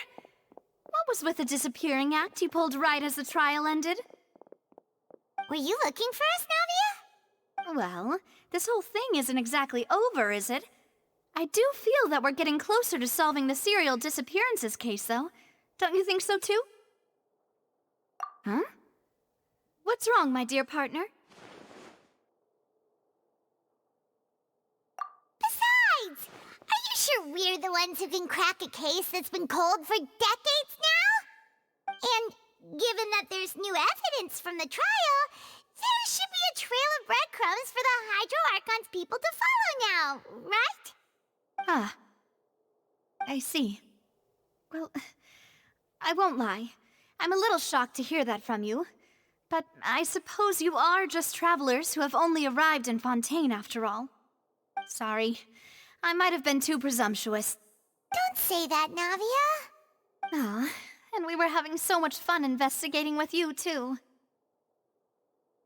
It was like having new waters flowing into a stagnant mire, causing new hope to spring forth, and the reflection in the murk to become clearer. Sorry about that. I'm a bit prone to nostalgia. Don't mind me. Wait, shall we have a farewell meal? You know, to commemorate our time as partners? Huh? Do we really need to get that formal? Well, guess you really did treat us as partners, huh? Well, I'd just like to have a proper ending to every important memory. That way there are no regrets later. Anyway, it would just be a meal, so it shouldn't take up too much of your time. You don't have to twist Paimon's arm. If Boss Navia's treating, count Paimon in! Oh, wonderful. In that case, why don't we return to the court of Fontaine and head to the Hotel de Boer? I believe we'll make it just in time for dinner. All right then, let's have our